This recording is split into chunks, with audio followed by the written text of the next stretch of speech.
Please be seated. As you take your seats, I'd like to crave on your indulgence to please put your hands together as loud as we can make it for the man in whose honor we all gathered here, the Premier of the former Southeast region. Can we please welcome all of your hands together with a resounding one for His Excellency Dr. Michael Okpara of blessed memory. We pray for the continued repose of his soul, and may God in his infinite mercy continue to bless and comfort his children and all of us. Your Excellency, the distinguished chairman of his occasion, Senator Anyim Pius Anyim GCON, former President of the Senate and former Secretary to Government of the Federation. Your Excellency, the Right Honorable Benjamin Okezie Kalu, Deputy Speaker of the House of Representatives, ably represented by his Special Advisor on Political Affairs.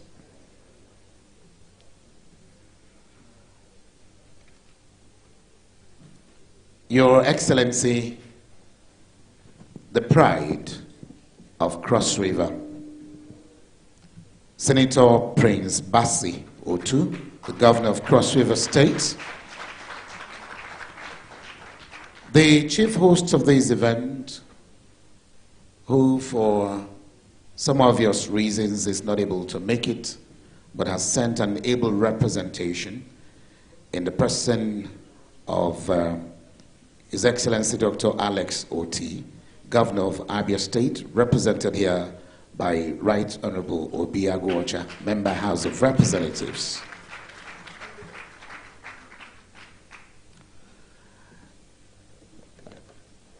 Distinguished senators in our midst,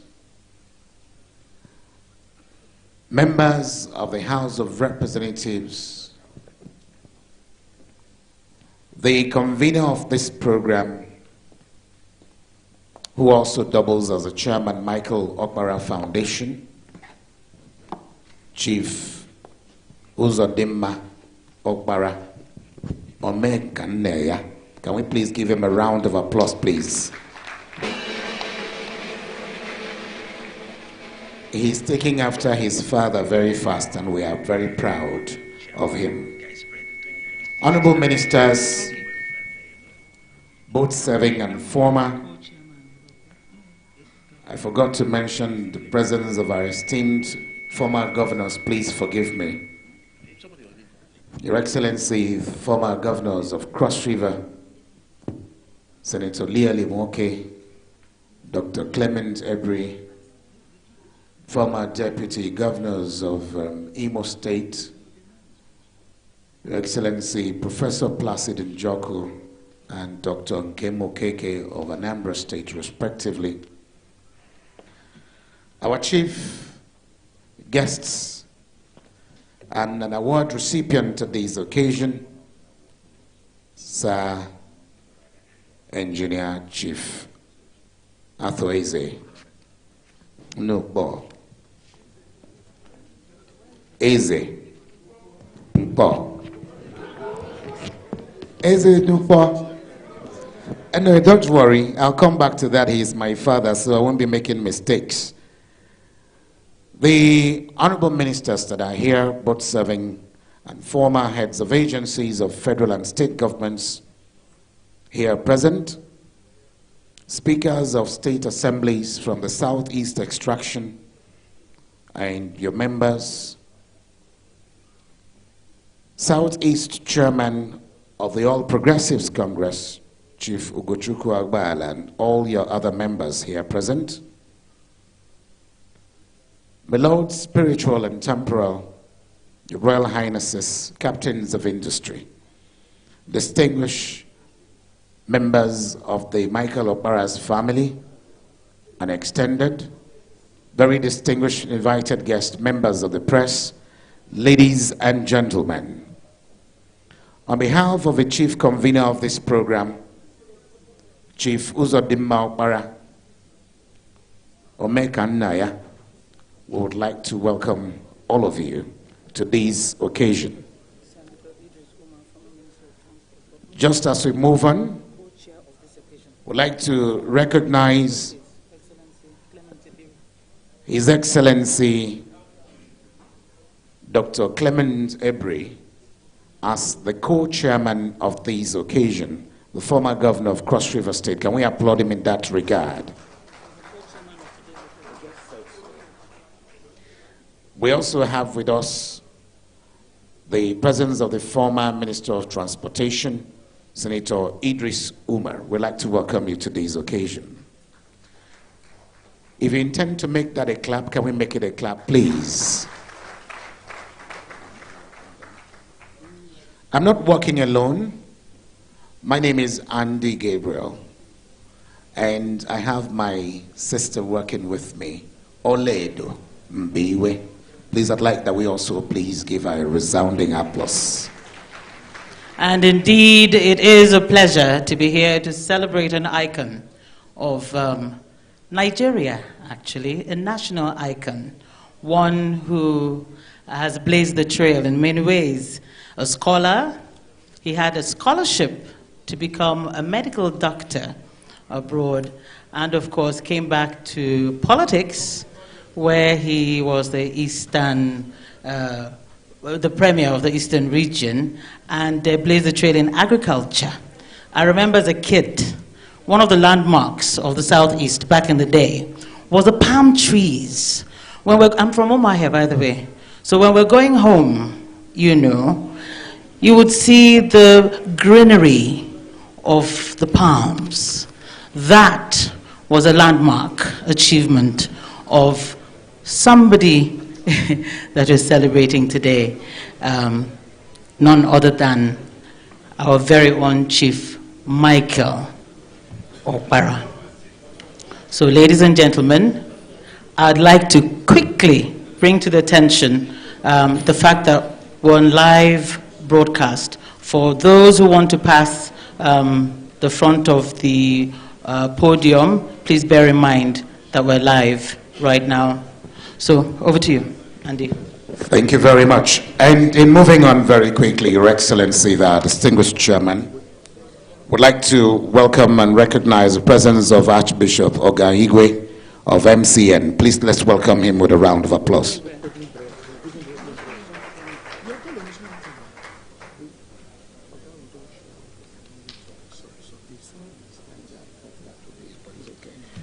We've been asked, Mr. Chairman, with your kind permission, to invite Archbishop Ogaigwe of MCN to please step up to the podium, or perhaps remain on his seat, and a microphone will be brought over to you for recognition, for the opening prayers. But just as we wait for the opening prayers, I'd like us to also bear in mind that we are now live on most national television stations. I'm told very reliably that we are on the network of the Nigerian Television Authority, as well as the Channels Television Network. Please, for their support, can we give them a round of applause, please? My Lord Bishop. Thank you. Please let us pray. Gracious Father, we thank you for today and the privilege of being alive in the land of the living. We thank you for granting us the grace to gather together as Nigerians to celebrate the life of service of your son and our father, late Sir Michael Okpara. Thank you for the life of impact. Thank you for the legacies he left. Lord, as the Bible says, that the memory of the righteous shall be a blessing. Grant in this gathering, as we reflect on the legacies of this great servant of yours and his political impact and influence, may we be moved to live better and to serve the Nigerian nation. Grant that all the persons that we are going to use to provide leadership in this gathering, Lord, will be inspired by your Spirit, and all we shall do will culminate to the praise of your name and the blessing of the Nigerian nation. We offer this prayer in gratitude through Jesus Christ our Lord.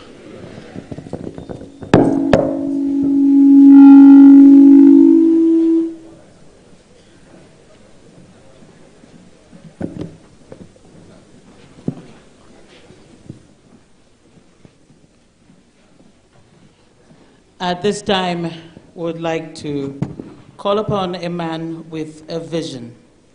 He is the chairman, Michael Okpara Foundation.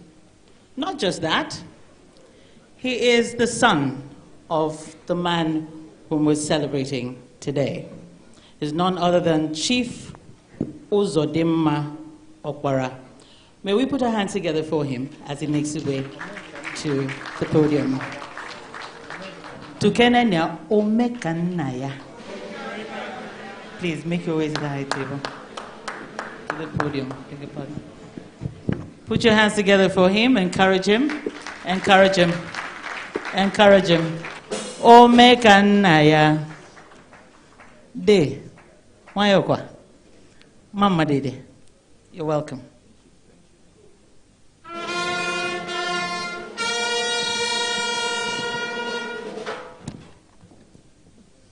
Thank you. Thank you, thank you, thank you, thank you, thank you. Let me first of all welcome everybody that is here who has brought out special time to attend this occasion. Let me start with my host, Governor, who is unavoidably absent here, but is ably represented by my brother, and a man who I would describe as Dr. Michael Okpara's son, Right Honorable Obi Agbocha. Obi, you're welcome. My brother that is exceptionally very close to me.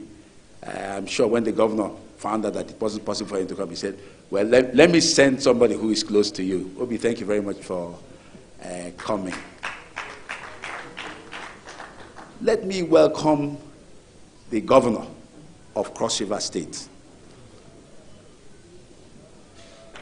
There's something that happened one time. We had a lecture in Umuahia. Then Governor Duke was the governor of Cross River State, and Chief Bob Ogwago was a trustee and a major mover of the foundation. In fact, he's one of the founding members who made sure that the foundation survived. Chief Obogwa was Secretary General of Eastern Nigeria Development Corporation in Eastern Region. And he just sent a letter to Governor Duke at that time. And when Governor Duke came for this event, he said, I don't know anybody in the family of Dr. Michael Okpara, but when I became governor, I asked, who built Calabar Cement Factory? He said, Dr. Okpara. Who built Calabar Rubber? He says, Dr. Okpara. Who built Obudu? I down said, no, stop. I will come. I don't know them, but I will come. I will come and meet the family of this man who did so much without being a member of Cross River State. Your Excellency, about 24 hours ago, somebody sent me, when the person heard you were coming, and knowing that I'm an agriculturalist, I'm an agro-industrialist, he sent me a post about the work, the wonderful work they are doing in Cross River. And then he said to me, you know you're an agriculturalist, but there's something the governor is doing, especially in agriculture, that you should also think about. And that is the mapping which you are doing on soil to identify soils for different products. You want to plant rice, go here. You want to plant cucumber, go there. That is wonderful. I don't know whether there's anybody who has done that yet. Congratulations, Your Excellency. And thank you very much for coming to this place.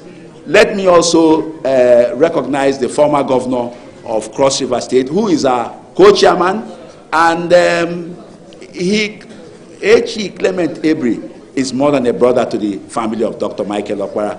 His father used to be the chief civil servant in Umuahia, and we have maintained that wonderful relationship since then. H.E. Clement Imoke, when you talk about Eastern Nigeria, there is no way you will not put H.E. Imoke and S.E. We call the late father, Dr. S.E. Imoke, we call him S.E. Education under S.E. Imoke was the best in Nigeria. Give him a round of applause. That is not to say that I'm not saying that he himself as governor did not do well. Of course he did well, but I'm just making reference. Since H.E. worked with Dr. Michael Okpara, I said, let me make the reference with Dr. Michael Okpara. H.E., you're welcome.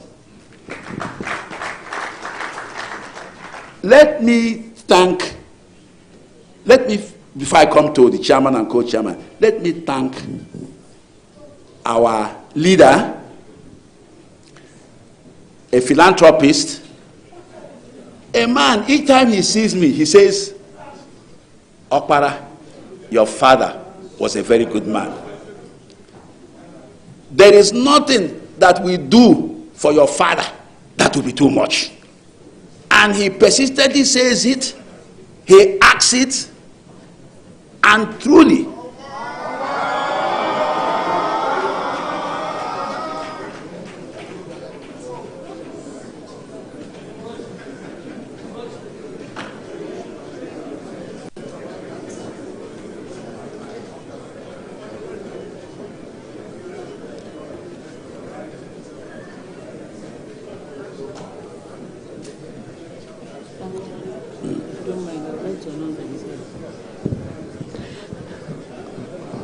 we beg your pardon for the break as we introduce the presence of His Excellency, the Governor of Imo State, Governor Hope Uzodimma. You're welcome, sir.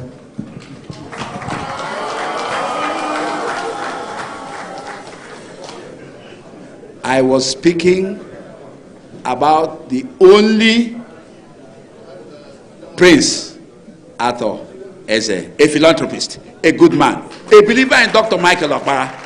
Sir, you're welcome to this occasion. Before I go further, Your Excellency,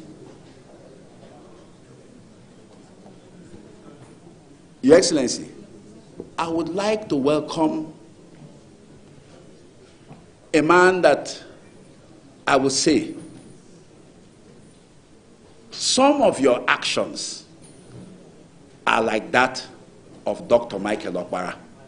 When I was just speaking, the governor of Imo State, Senator Hope Uzodimma, walked in. And I would like to say, Your Excellency, some of your actions are like that of Dr. Michael Okpara.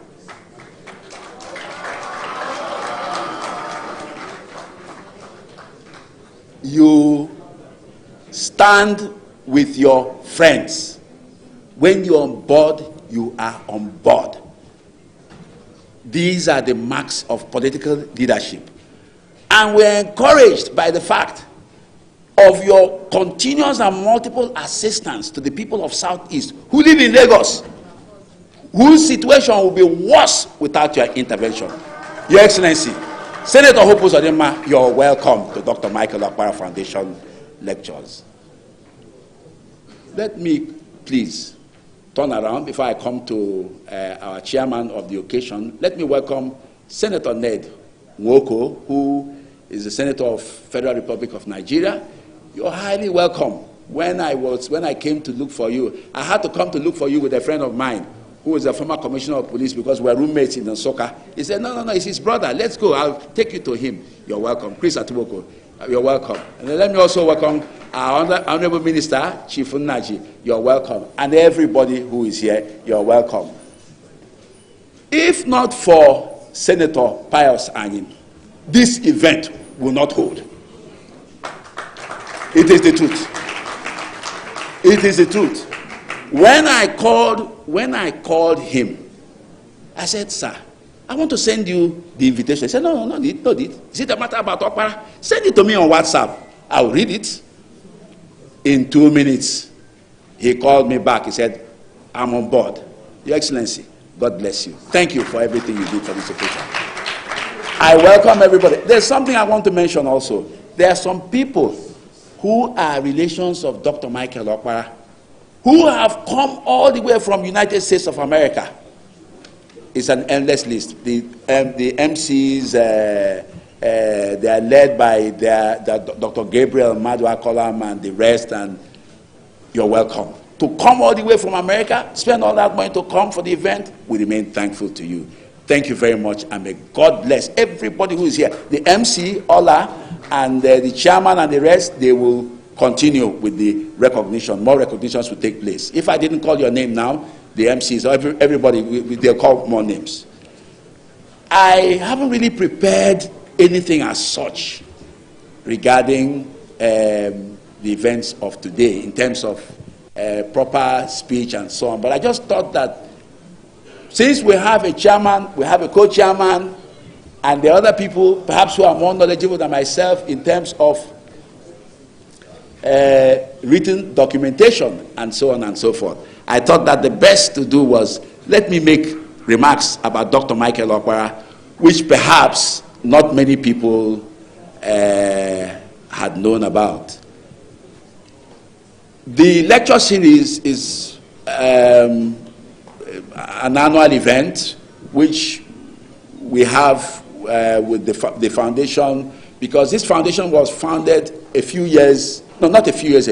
years ago, about 1978. Chief Bob Obuago, Chief Emmanuel Iwanyanwu, who was chairman of this foundation for more than 15 years, came together.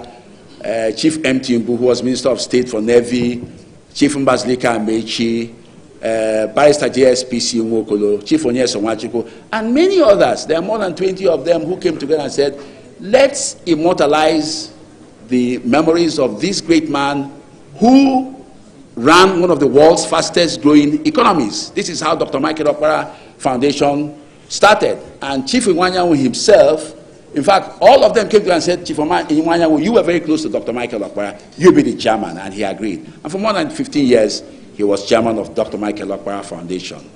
When he died, when Chief Bob Obuago died, he took over from Chief Iwanyanwu, and then when he died, then I took over as chairman of this foundation. In a few minutes, when we talk about world's fastest growing economy, in a rally in Port Harcourt sometime in the 60s, this story was told to me by Dr. Michael Okpara himself, corroborated by Chief Bob Obuago. As I said, Bob Obuago was Secretary General of Eastern Nigeria Development Corporation. He was also a trustee and chairman of the foundation at various points. ENDC was the pioneer organization that was charged with the responsibility of building industries and farm settlements. And he said, in a rally in Port Harcourt in the 60s, that Dr. Okpara came without consulting anybody, just said, 36 months from today, there'll be no unemployment, there'll be massive food in Eastern Nigeria. He said that. Chief Bob Obuago, who was secretary of ENDC, when they returned to Umuahia, because everywhere they go, they end up in Umuahia. Chief Bob Obuago, when they came back, he said, Premier, sir, have you thought about what you said in Port Harcourt? And Dr. Okpara replied to him, according to what Bob told me, Chief Bob said to me, Bob, you are not thinking. He said, yes, sir, well, tell me what we're going to do. He said, okay, I'll tell you, I've got it all worked out. We will build more than 30 farm settlements. We will build more than 30 industries. Bob, do you get it? He said, yes, sir, I get it. He said, sir, how are we going to get land? He said, we'll get the land if we tell the people to give us land, they'll give us land. We'll tell them what we're going to do with the land. So Chief Bob Obuago said, yes, sir, we'll get onto it. In any case, the story of industrialization of Eastern Nigeria started with that rally. These industries were built. Golden Guinea breweries, modern ceramics, Niger Steel, Turner's Asbestos, Pepsi Cola Onitsha, shoe factory at Owerri, Michelin at Port Harcourt, glass factory in Port Harcourt, Calabar cement factory, Calabar rubber factory, farm settlements at Boki in Ogoja, Olona North, Olona South, Ohaji Egbema, Ozowani, Erei in the Ohafia area, the Obudu Cattle Ranch.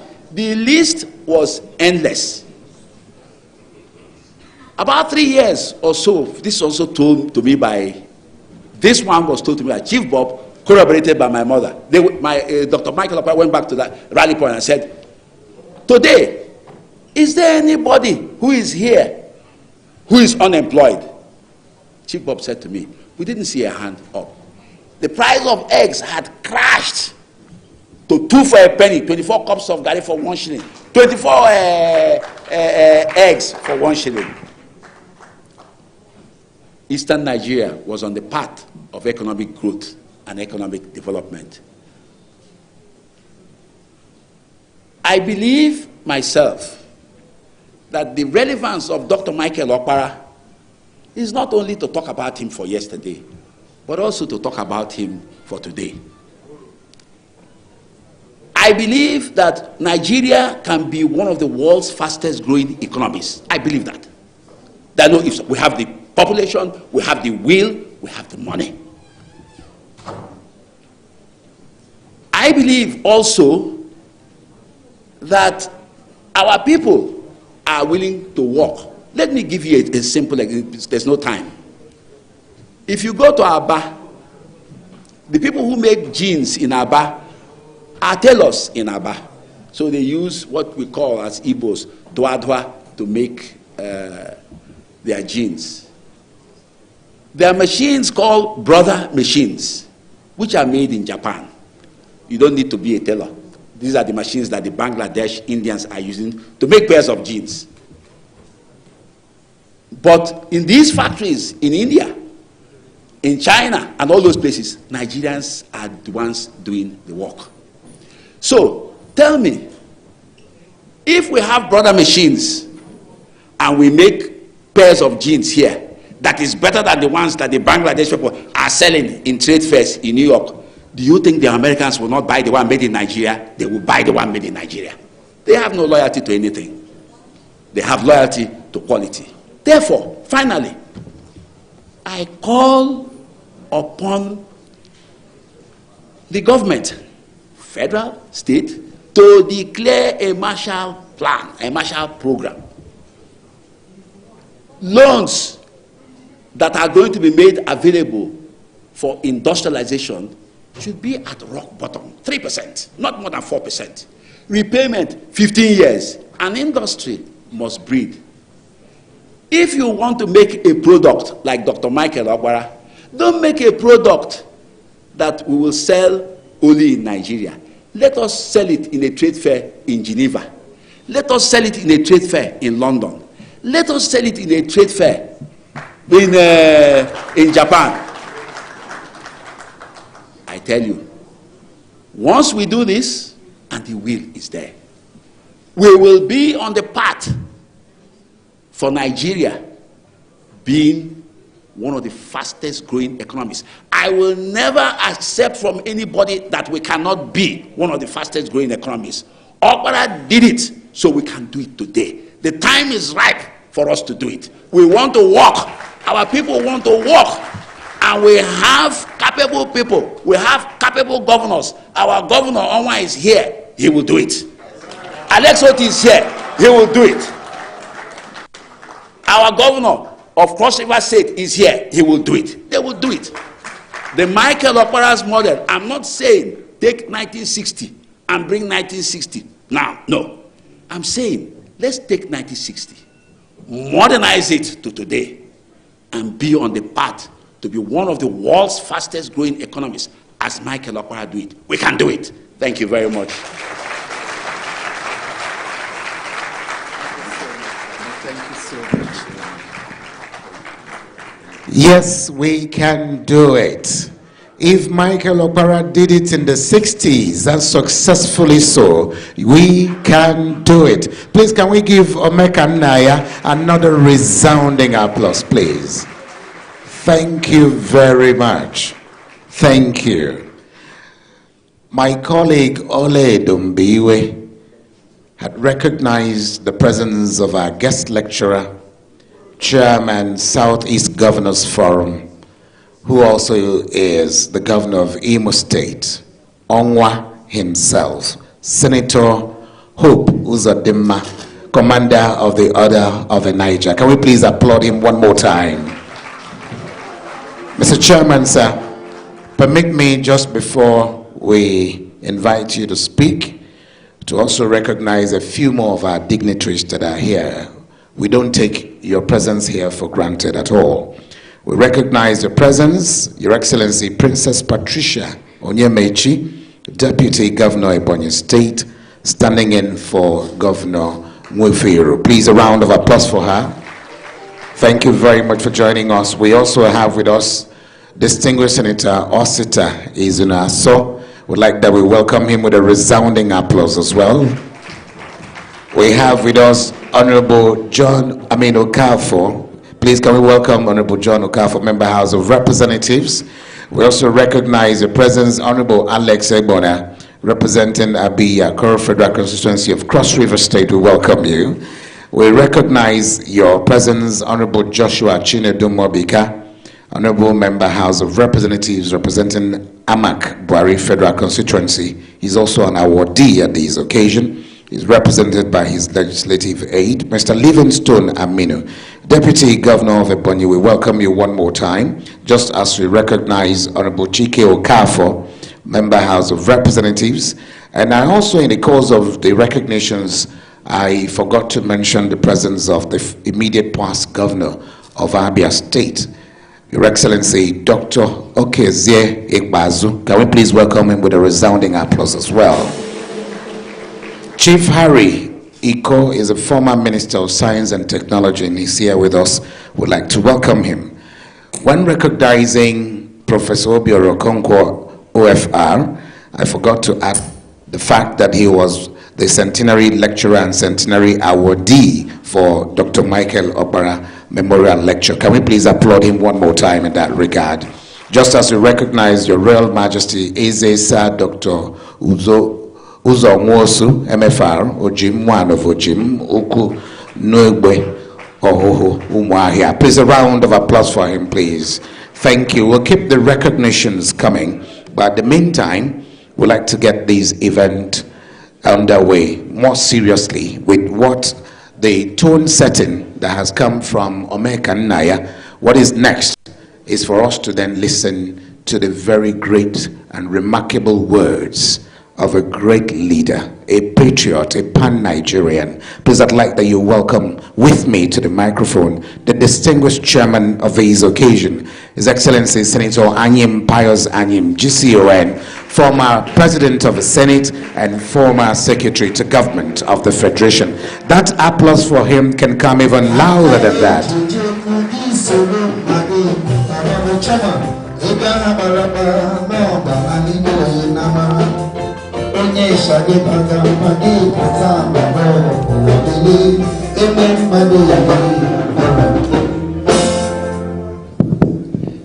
Your Excellencies, you can agree with me that if I have to undertake the protocol, I will certainly run into a storm.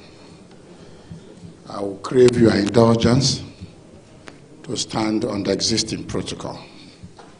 But even at that, I must sincerely recognize the chairman of M.I. Okpara Foundation, Chief Uzodimma Okpara, who had just spoken.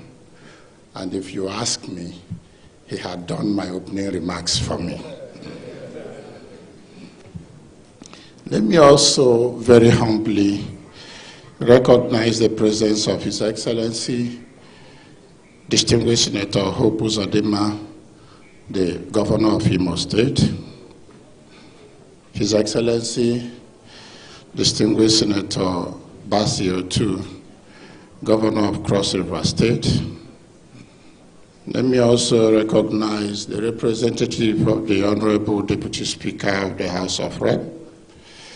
And I must not forget to recognize Chief Ato Eze, our leader and foremost philanthropist. Distinguished and honorable members of the National Assembly, particularly my very distinguished colleagues, too numerous to mention, and the members of the House of Representatives, let me particularly recognize the Honorable Minister of Science and Technology here present, Chief Uche Nnaji. I'm also delighted to welcome my Deputy Governor, the Deputy Governor of Ebonyi State. Now you are welcome. Chief Clement April, we are delighted to have you, former Governor of Cross River and co-chair at this occasion. My friend and brother, distinguished Senator Leah Limoke is here. Chief Okeze Bazo, I understand, is here. Professor Obiora Konkwo is here. And honestly, a whole lot of dignitaries. My lords, spiritual and temporal, distinguished ladies and gentlemen. Let me very warmly welcome all of you, distinguished guests, to this auspicious event. I am most delighted to be part of the 2024 Dr. Okpara lecture series for a number of reasons, foremost of which is that in 2022, I was awarded a doctoral degree honoris causa of Dr. Okpara University, Umudike, Abia State. As I prepared to accept that offer, I took time to research the personality of Dr. Okpara. I did not get to meet him while he lived, as I was not in any way his contemporary. But I discovered, to my surprise, certain exciting similarities between him and myself. He was bulky in frame as I am. He was tall as I am. He wore the same facial outlook as I do. He launched into public life at the age of 39, the same age I became the president of the Nigerian Senate. Distinguished ladies and gentlemen, Dr. Okpara was pragmatic. He was pragmatic in leadership, strategic in thinking and actions, and selfless in his service to God and humanity.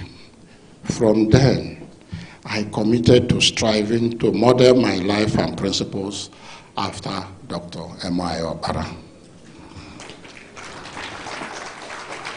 Distinguished ladies and gentlemen, it is my expectation that none of us will live here without committing to imbibing the spirit and the examples of Dr. Okpara. For all of us here gathered, including those joining virtually, and particularly the younger generation, it is important we know why we must celebrate the life and times of Dr. Okpara. I want to state, and very confidently, that no Nigerian citizen east of the Niger has impacted Eastern Nigeria positively like Okpara. At 39 years of age, Dr. Okpara became the youngest Nigerian to become a premier. Dr. Okpara's tenure was a reign of ideas and pragmatism. On the assumption of office, Dr. Okpara was confronted with the challenge of creating a future for Eastern Nigeria, which at the time was rural in every aspect of life. The challenge before him was how to impact and uplift the lives of the people so that they would, in the future, take control of their own economic well-being. Dr. Okpara needed not just the support and collaboration of all the key stakeholders of his time, but also their participation. In order to have a common platform for a takeoff, Dr. Okpara commissioned a firm of Arthur D. Little, a management consultant, to develop a blueprint or growth plan for the development of Eastern Nigeria. The critical areas of focus of the growth plan were human capital development, industrialization, entrepreneurship, agriculture, and infrastructure. The policy direction of Dr. Okpara, as shown in the areas of focus, was to stimulate economic activities in the entire region and attract participation of the private sector. The activities were structured in clusters so that the participants would leverage common facilities in training, in infrastructure, and distribution to complement each other. Under industrialization, he created industrial estates serviced with basic infrastructure such as water, power, roads, and so on. The estates were specialized per cluster as follows. Aba was designated light industries. Umahia was biotechnology. Emene, steel and industrial automation. Nkalago, Port Harcourt, Calabar were for cement and building materials. Transamadi in Port Harcourt was for heavy and light industries, and Onitsha was prepared to drive retail trading. All the major economic hubs were provided with commercial support services like hotels, and the chairman mentioned the presidential chain of hotels. The presidential hotels you see across Eastern region were all the legacies of Okpara and other services. In no distant time, the structured industrial clusters attracted multinationals who also leveraged the conducive business environment to invest in the Eastern region. Example, Nigerian breweries came into Aba, Liver Brothers also in Aba, Patterson and Zuchtin in Aba, Michelin and Dunlop Tires in Port Harcourt, and a whole lot of other multinationals. And even private, indigenous private sectors were as well stimulated to also participate in the economy. You now see the rise of Ugo Foam. You now see Ekweme setting up aluminum steel plant in MNA in Enugu, and so on. On agriculture, Dr. Okpara initiated the farm estate concept, which is then known particularly as farm settlements. And the farm estate, on agriculture, Dr. Okpara initiated the farm estate concept in Eastern Nigeria. Example, Oye Palm Estates in Eket, in Kalaro, in Elele, in Ibiam, in Nsadiop, and so on. Rubber estates in Elele, Echie, Ameke, Abam, and so on. Cocoa estates in Omahia, Arochukwu, Obubra, Bende, and so on. Cashew plantation in Udi, Mbala, Akamoye, Isuochi, and so on.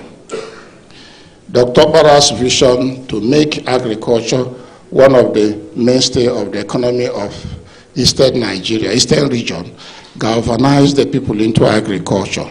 And this had a huge impact on agricultural investment, revenue generation, and employment creation. Arising from the deliberate and pragmatic approach to development, the World Bank in 1964 reportedly acknowledged the economy of Eastern Nigeria as the fastest growing regional economy in the world.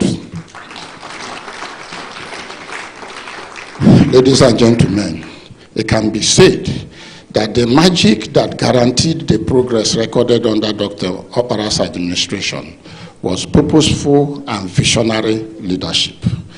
Distinguished ladies and gentlemen, accordingly, I am delighted to welcome you all to Dr. Okpara's lecture series, which is a platform to impact lessons in purposeful and visionary leadership. I welcome you all. Can we make the clapping a little louder? A thunderous round of applause, please, for the chairman of today's occasion. We thank you very much, sir. And I'll take a cue from what he said in breaking this down for the generation we call the Gen Zs. because I know we have young persons here. So when we say Eastern region, bear in mind we had 8 states of what you have in the southeast and the south-south, except for Edo State. So we have 5 governors of the southeast who are host governors today. The chief host governor is the governor of Abia State. So that explains the title, Chief Host Governor. And with that, I'd like to bring to the center stage the representative of His Excellency, Governor of Abia State, the home state of the icon we're celebrating today, Dr. Alex Oti, ably represented here by Right Honorable Obi Agwocha, MHR, that's a member of the House of Representatives. Please put your hands together for him.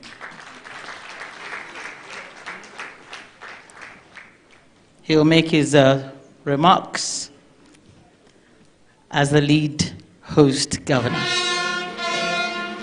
Thank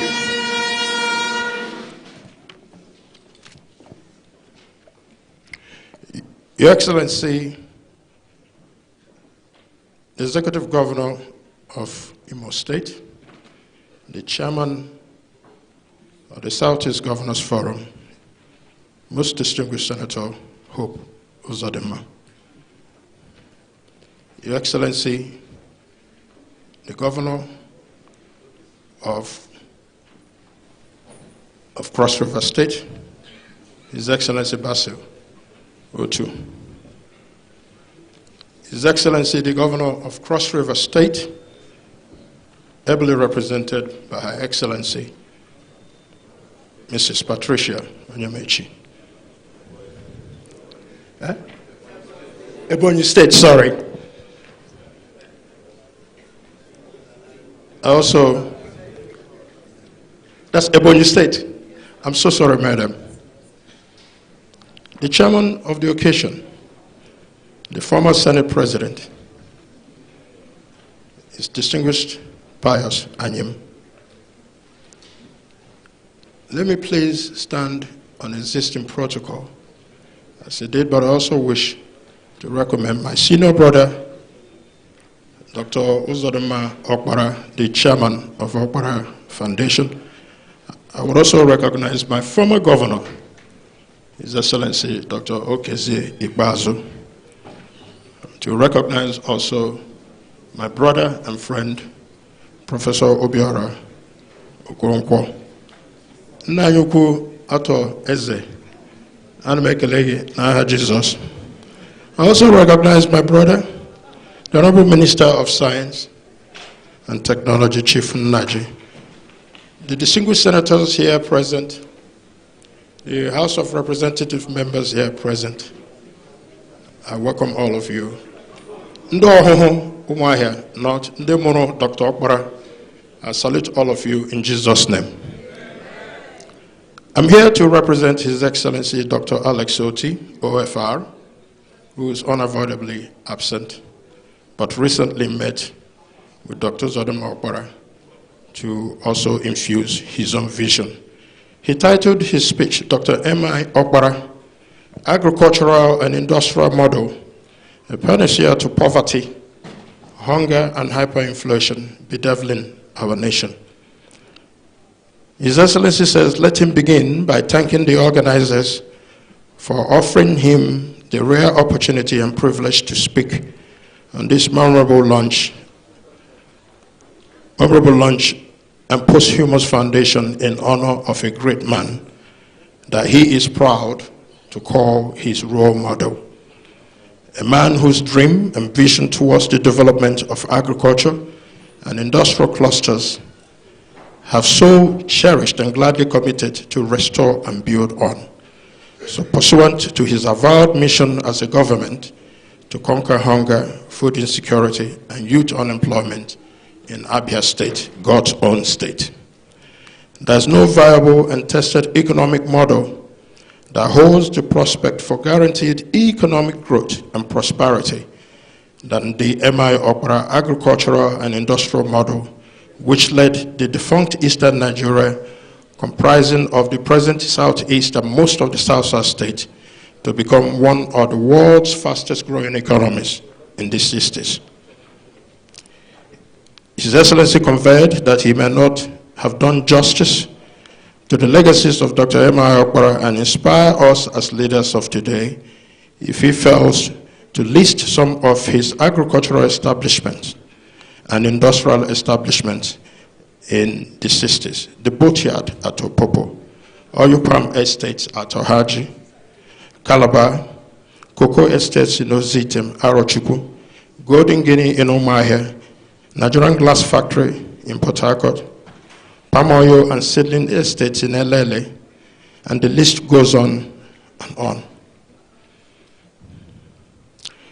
Since his assumption of office on May 29, 2023, Dr. Ali Soti has continued to demonstrate the zeal and commitment to reenact the M.I. Okpara model through our agricultural transformation agenda by rolling out programs and policies that will engender sustainable growth and development in this sector.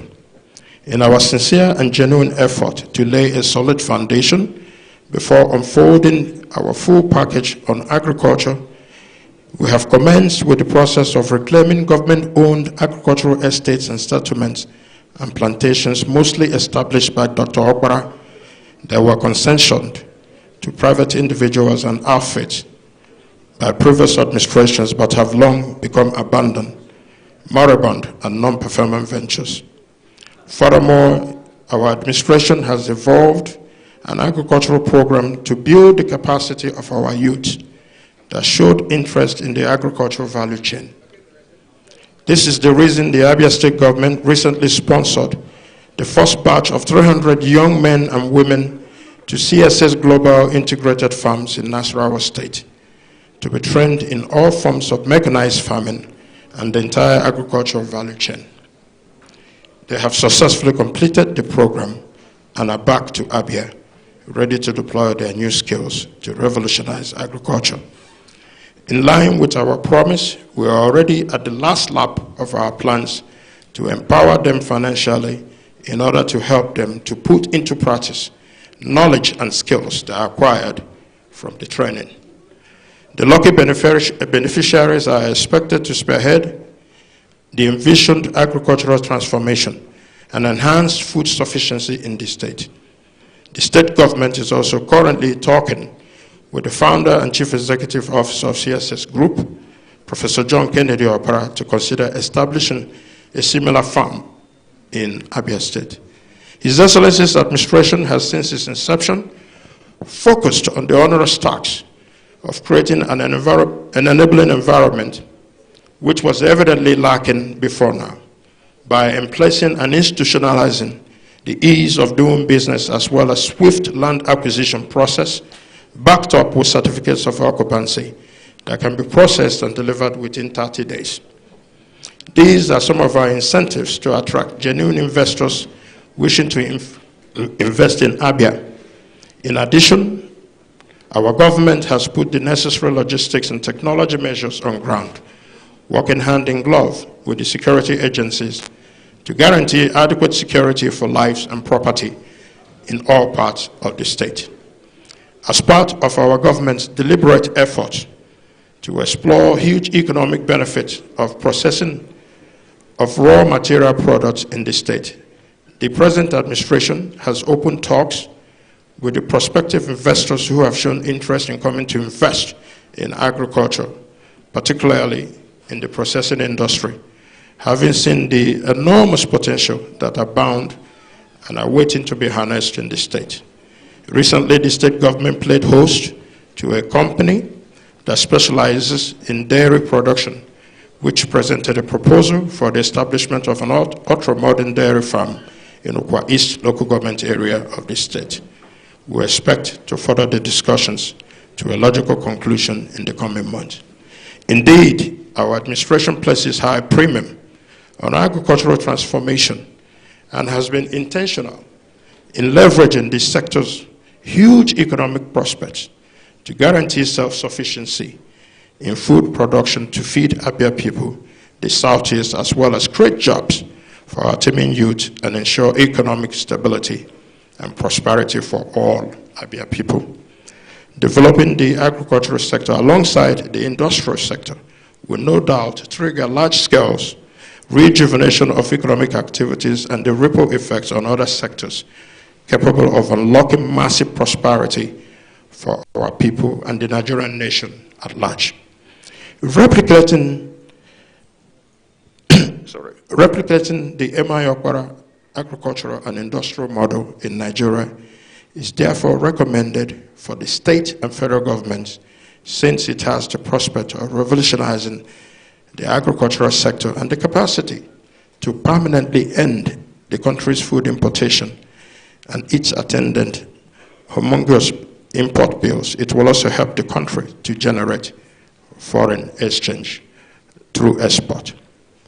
Of course, it is not only contrary to reason, but ludicrous that Nigeria, with a huge population of more than 200 million people comprising active and productive youth, and endowed with vast arable land, cannot feed itself, but depends largely on other less endowed nations to feed its citizens. Available statistics show that Nigeria spent a staggering 7.8 trillion naira on food imports over the last 6 years. A further breakdown of that figure reveals that the country spent about 1.9 trillion in 2021 and about 2 trillion in 2022 importing food. According to a World Bank report, we spent between 11% and 12% of our total import bill on food. This unhealthy picture portrays us as unserious people in the worldwide world, and this is certainly unacceptable. Over several decades, Nigeria has made itself a laughingstock before the Committee of Nations due to our over-reliance on crude oil to the detriment of our huge potential in agriculture. This huge challenge calls for a major paradigm shift toward the diversification of the economy. The time to do so is now. It is better late than never, and investment in agriculture has become the low-hanging fruit that presents us the enormous prospect of not only becoming self-reliant in food production, but as a country that becomes a major exporter of food to other less agricultural endowed countries in the world. Nigeria has no business breeding a hungry citizenry, massaging poverty, and depending on food importation to feed its citizens, if only we can reorder our priorities and put our act together. Therefore, we are saying today that we must go back to the economic model of Dr. M.I. Okpara, which emphasizes mechanized farming and agricultural settlements, the two key elements that propelled the defunct Eastern Nigeria to become one of the greatest growing economies in 1960. State and federal governments can enter into strong partnerships to establish farm settlements with modern farm techniques in places while the existing ones should be restored and greater productivity. There should be a deliberate attempt by government to embark on massive industrialization so that Nigeria can not only meet local demand but also export its surplus to foreign exchange earnings. This is the only way we can regain our pride of place as the giant of Africa and manufacturing industries able to compete with companies in Europe, Asia, and America. Finally, government should strengthen its policy for more efficient and functional arrangement for off-takers who will help to buy off farm produce at reasonable prices in order to eliminate the huge post-harvest losses. This will not only help to guarantee food security for the country in and out of season, but also keep the farmers in profitable business at all times.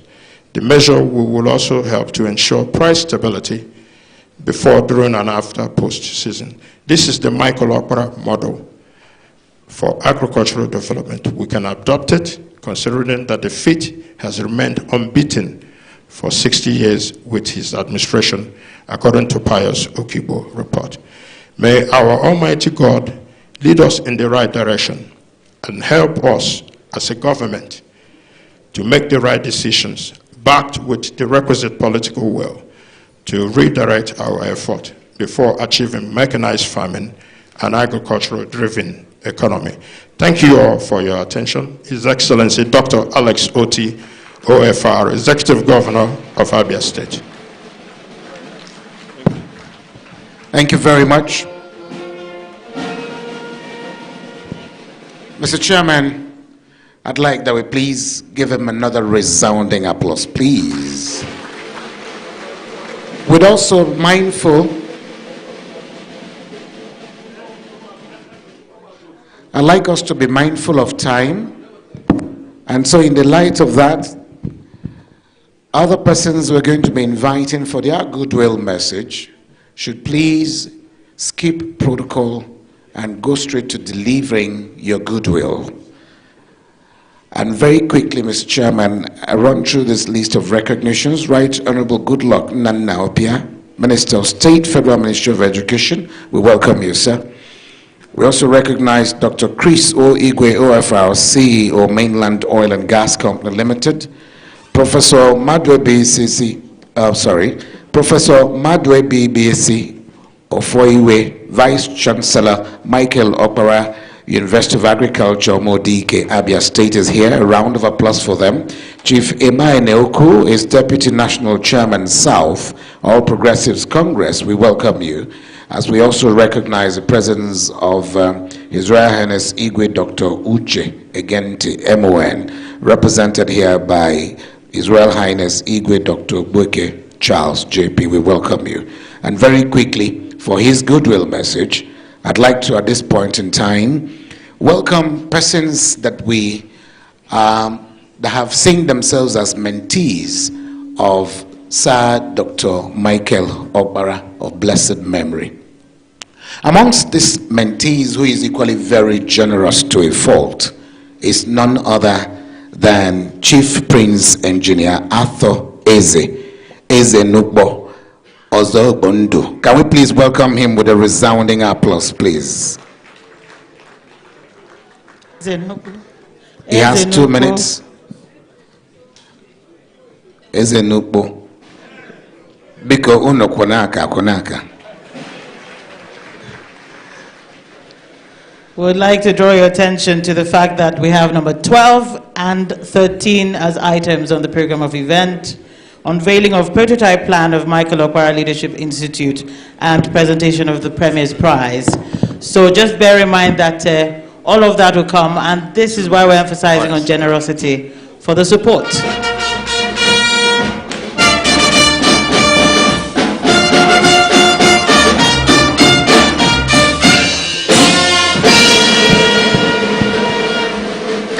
Thank you very much. Thank you, my brother, Chief Hope Uzodinma, my friend in 1980. And my good friend, the Secretary of Government, Anyim, my brother from Cross River and River State. And the oldest man here, I knew Okpara personally. When my father remember Eastern House of Chiefs, but it will be of nature. I'm hoping no giddy, and this teacher. He carried the Biafran war his head. He died, he had no house. Nobody cared about him. Only hope, remember him, this hope.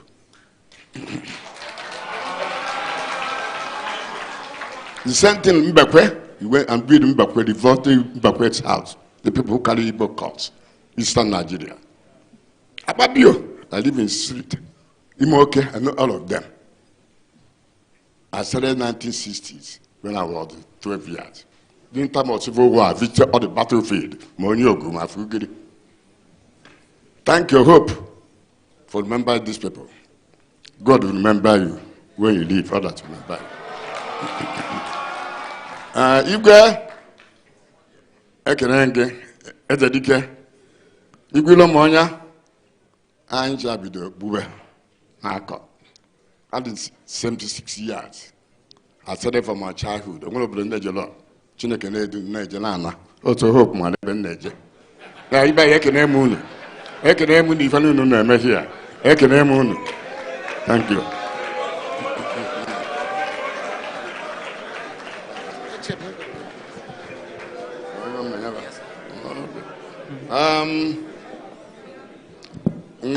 Okpara hope oge bụ agha niile n'isi. Former chairman Igbo Professor Obiọzọ ọrụ gị mere chairman iwu anyanwụ gị mere na-etinye ego na-akpagharị buru Igbo kọs dịka Mbakwezi buru dịka Okpara wee jee Western Nigeria akintara gba ọtọ oje podu oge Western Nigeria campaign Okpara anakpọ MY power jina mwaka ịmara ya mmụọ fọm na ọpụga je chekwata okere ọcha hope ịma ka ndị Igbo nwe adres we wetara wọd ọpụga members of Okpara Ojukwu bịa ka eme chairman ti Ojukwu no Okpara bụ agha ndị Igbo n'isi ibe anyị ekene m unu na-enye unu 100 million naira. Thank you.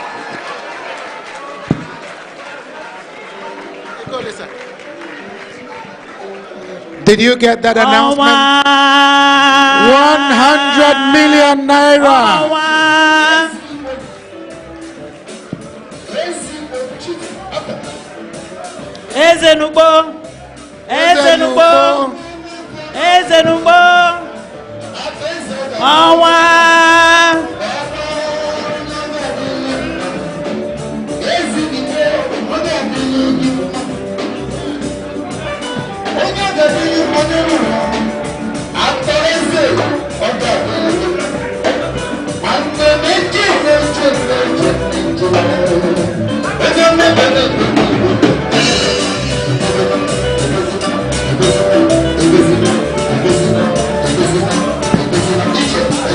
Ice.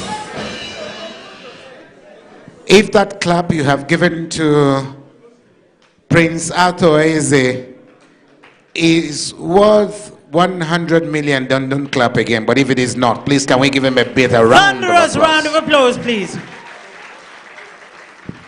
Thank you very much. Moving on very quickly with the goodwill messages. We recognize your presence, Barrister Joseph Ekumankama, immediate past Minister of State Health, and he's standing in here for the immediate past Governor of Ebonyi State, His Excellency Senator Engineer Dave Umahi, CON, Honorable Minister of Works. Can we welcome him in that regard, please? Thank you. Just as my colleague mentioned, unveiling of the prototype plan of Michael Okpara Leadership Institute will be happening after the guest lecturer must have been through with his lecture. I would like that please you all be on standby, put your hands in your pockets and bank accounts and ensure that you support, just as Prince Arthur Eze has done with the seed, a whopping seed of 100 million naira. Can we please applaud him one more time, please? The next goodwill message. Your Excellencies, please permit us to invite for his goodwill message at this point a man who is equally a mentee of our father of blessed memory, Sir Dr. Michael Okpara. He is here today, very tall, very successful businessman even before venturing into politics. And he's a successful politician today, waging war against malaria and other communicable diseases across the length and breadth of Nigeria and has extended it to the African continent. Ladies and gentlemen, if your hands are not very busy, please do join me in welcoming distinguished Senator Ned Munir Mwoko. Can we please give him a round of applause as he takes his 2 minutes on the podium as well. Most distinguished, sir.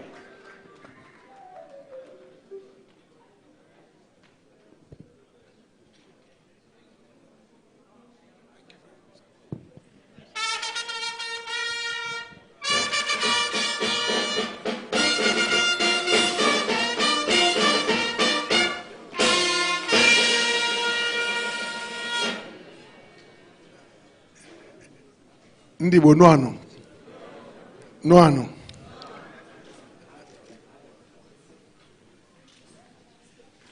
I am probably the only body here from outside Southeast and Calabar, Akwa Ibom. I come from Anioma, Delta State. You all know about Anioma, don't you? For me, Anioma is a land Igbo.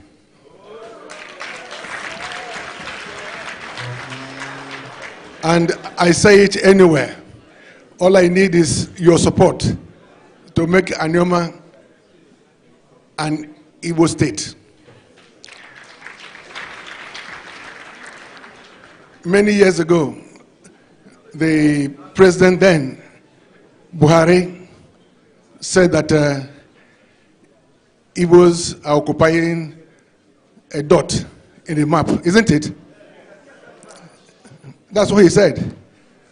So I think time has come for Igbo to look beyond the current 5 states and look how we can bring other Igbos together from Anioma and from Ikwere land. Now, I am very grateful. I'm very grateful for this opportunity given to me by Senator Hope Uzodimma. We spoke last night, and even though I had the invitation earlier on, I felt that I must be here today. Because so many years ago, let me tell you something that happened in London. So many years ago, I was given the opportunity to review loans taken by Nigerian states and federal government. And I was surprised. I was surprised that in the list of most of the loans taken, that most of the ones taken by the government of Eastern region then, under Michael Okpara, were effectively utilized.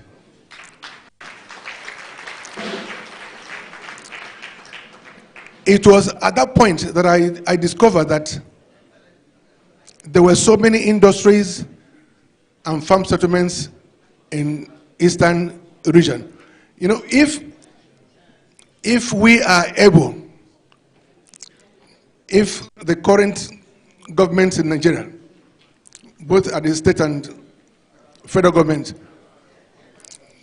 are able to replicate what Michael Okpara did as a premier, Nigeria will be a different ball game today. But there was something that the young Okpara said, which I must also talk about, which is the issue about interest rate. You mentioned interest rate. The development of our country, our economy cannot develop unless we look at interest rates. At the moment, interest rate at 26 or 27 is prohibitory. Nobody can borrow. No businesses can thrive. So leadership must not just look at few individuals, but you must look at the spectrum of industrialists, businessmen. How do you promote or protect small businesses? This is my concern. As we grow, let's think that there is no way that individuals can borrow from Nigerian banks and make repayments. It's not possible. So I believe that the current government, especially Southeast governors, must think of how they can support local businesses. I know I was told that I have only 2 minutes, so I'm not going to talk anymore except to say that I'm very grateful for this opportunity. Daluno, thank you. Thank you.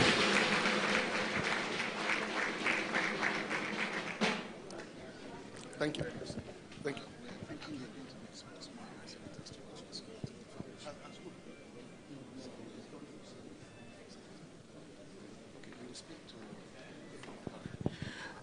Thank you very much.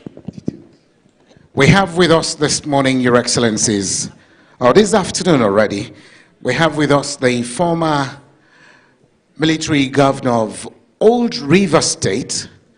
He's here in flesh and blood, looking stronger than you can ever imagine. And he walked in here keeping his height and his head up. Distinguished ladies and gentlemen, His Excellency, King Dieter Spiff. Can we welcome him with a resounding applause, please? I will get the full titles as the Amayanabe of the land you belong, and then do that recognition even more appropriately a bit later. But in the meantime, Your Excellencies, moving on with the rest of the program, would like to, at this point in time, keep the goodwills at bay as we invite the official master of ceremony from Cross River State to then come and do us the honor of bringing the pride of Cross River to the podium for his remarks. Please, can we give him a round of applause as he comes forward? Thank you so very much, Uncle Andy. Thank you. Your Excellencies, very distinguished guests, ladies and gentlemen, I find it extremely fitting at this point to most respectfully invite the progenitor of the largest agricultural reform likened after the late Michael Okpara, a master architect in designing and building a robust governance framework, the brightest beacon of inspiration for effective leadership, and the people's first governor, His Excellency, distinguished Senator Prince Basi Otu, the governor of Cross River State, to please step forward for his keynote address. Your Excellency, sir.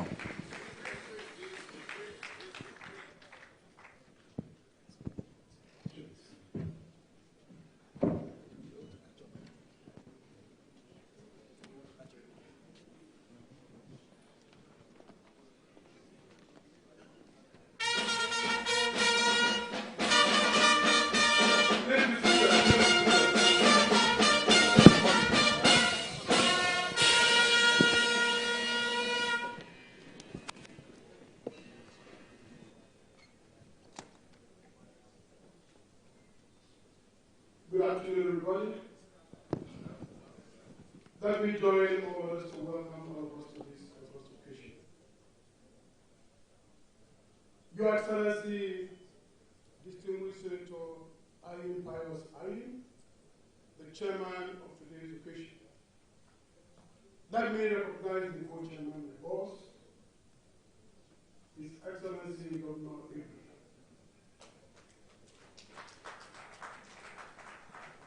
Your Excellencies and my other governor colleagues who are present here today, the chairman of the APC, the African Progressive Governors Forum, distinguished Senator Uzodimma, governor of the state. Right Honorable Benjamin Kalu, AP represented, distinguished senators both past and present, members of the House of Representatives,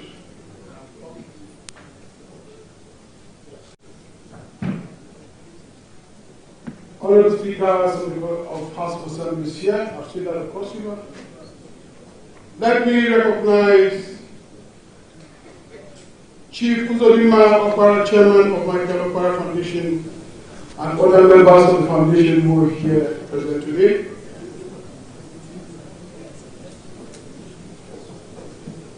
The Deputy National Chairman, Sir, of the All Progressive Congress, and all other party members who are here today. Let me recognize my chairman, Alfonso Simba, who has come all the way to also grace this occasion. I will also recognize a personality which the Southeast would like to claim as their own, which will also take a very serious claim in the personal place Otto Ezelubu.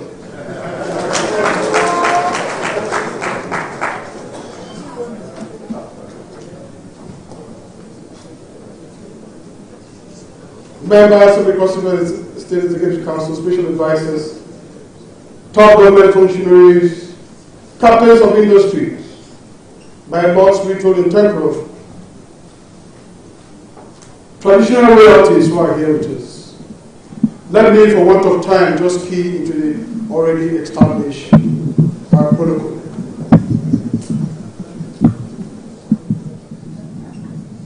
I was very delighted when I had a letter inviting me to give a keynote address today on this occasion. The organizers can say I responded within a space of less than a day, because it's actually my own hero.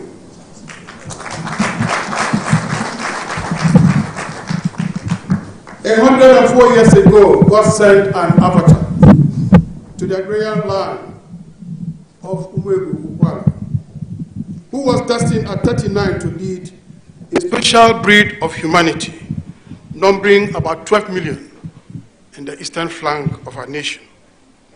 He came, he saw, he conquered. He engraved his name on the soil of time, and he cultivated the soil to sustain the souls of mankind. He became the icon of good governance, an idol of development ideals. He was visionary in perception and pragmatic in action. He became the epitome of integrity in public service and a revolutionary par excellence in delivery of democratic dividends.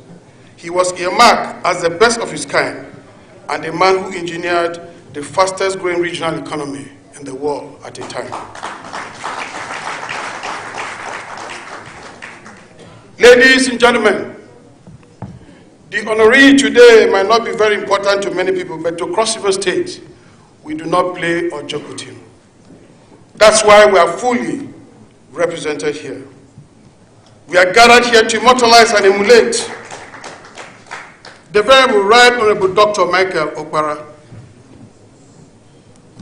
the CON, 1920 to 1984, the cerebral premier of the Eastern region of Nigeria between 1959 to 1966, and the Grand Commander of the Order of the Niger.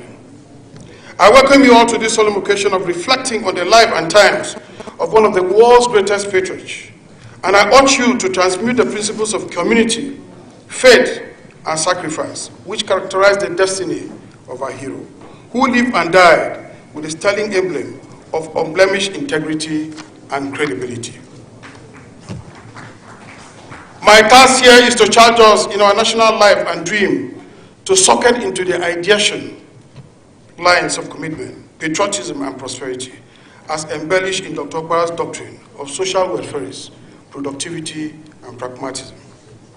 Brothers and sisters, we have come to revalidate the time-tested agricultural, industrial, and infrastructural templates created by the School of Okparanomics.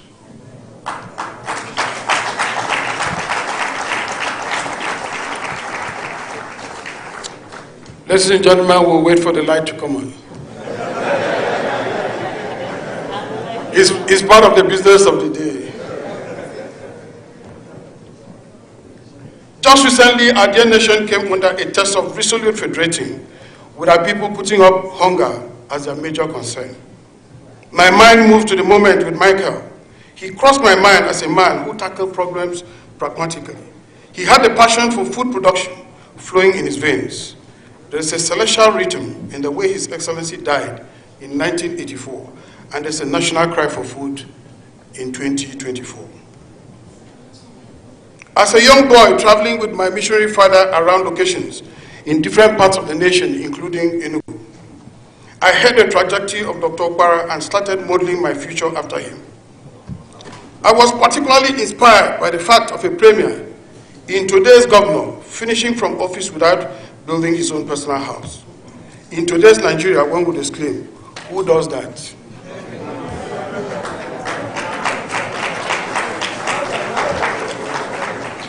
Yet, the glory in the story still reverberates in how friends later built an edifice for him to prove that it is good to be good. This is integrity at its peak. The world was founded and sustained by vision and pragmatic dynamics. Whenever a man ignites the fire of vision and focuses on the force of action, the outcomes come with sustainability and stability and, of course, futurity. This is truer in leadership settings than anywhere else you want to compare with. God's greatest gift of the soil and water, studded with the flora and fauna for humanity's sustenance, is greatly profound. This element, which covers 90% of the planet Earth, nourishes life and living, with other essentials to follow. Agriculture easily leads to improvement of security and health through food production, enhance economic growth through export earnings, beautify environment through climate change, production through raw materials and job opportunities, and expanded infrastructures through rural development. Since I came into office, I've served as a protege of Okparanomics by pragmatically pursuing the tripartite of agriculture, education, and infrastructural revolution in my state. I find agriculture to represent the essence of creation and purpose of existence. I see education as the channel of social consciousness and growth. I adopt infrastructure as a hallmark of leadership, talent, and the roads, schools, hospitals, estates, ports, houses, and industries as channels of actualization of the greatest leadership vision. Today, I come with a scorecard reminiscence of what the venerable medic demonstrated to the good people of the then Eastern region, where my state was, of course, a part of. I believe that any people-oriented leadership should be a good student to seek masterpieces that work in the past and does them for domestication in the present. And my leadership philosophy of project continuity and governance continuum makes this very easy for me. Here are 5 strategies I have learned from our RE in agriculture and infrastructure, establishing the Eastern Nigerian Development Corporation to promote investment in agriculture, setting up the farm settlement scheme to move farmers to new areas with amenities and tools, organizing the Back to Land program to upgrade food security through each one owns his or her own farm, building rural infrastructure for agricultural mass production and marketing locally and abroad, creating estates, providing incentives and services for cash crop cultivation and promotion. Also, I did a survey of 5 agricultural programs for the Great Depression recovery in the United States, and this has largely fired my passion for restoring our lost glory in my state.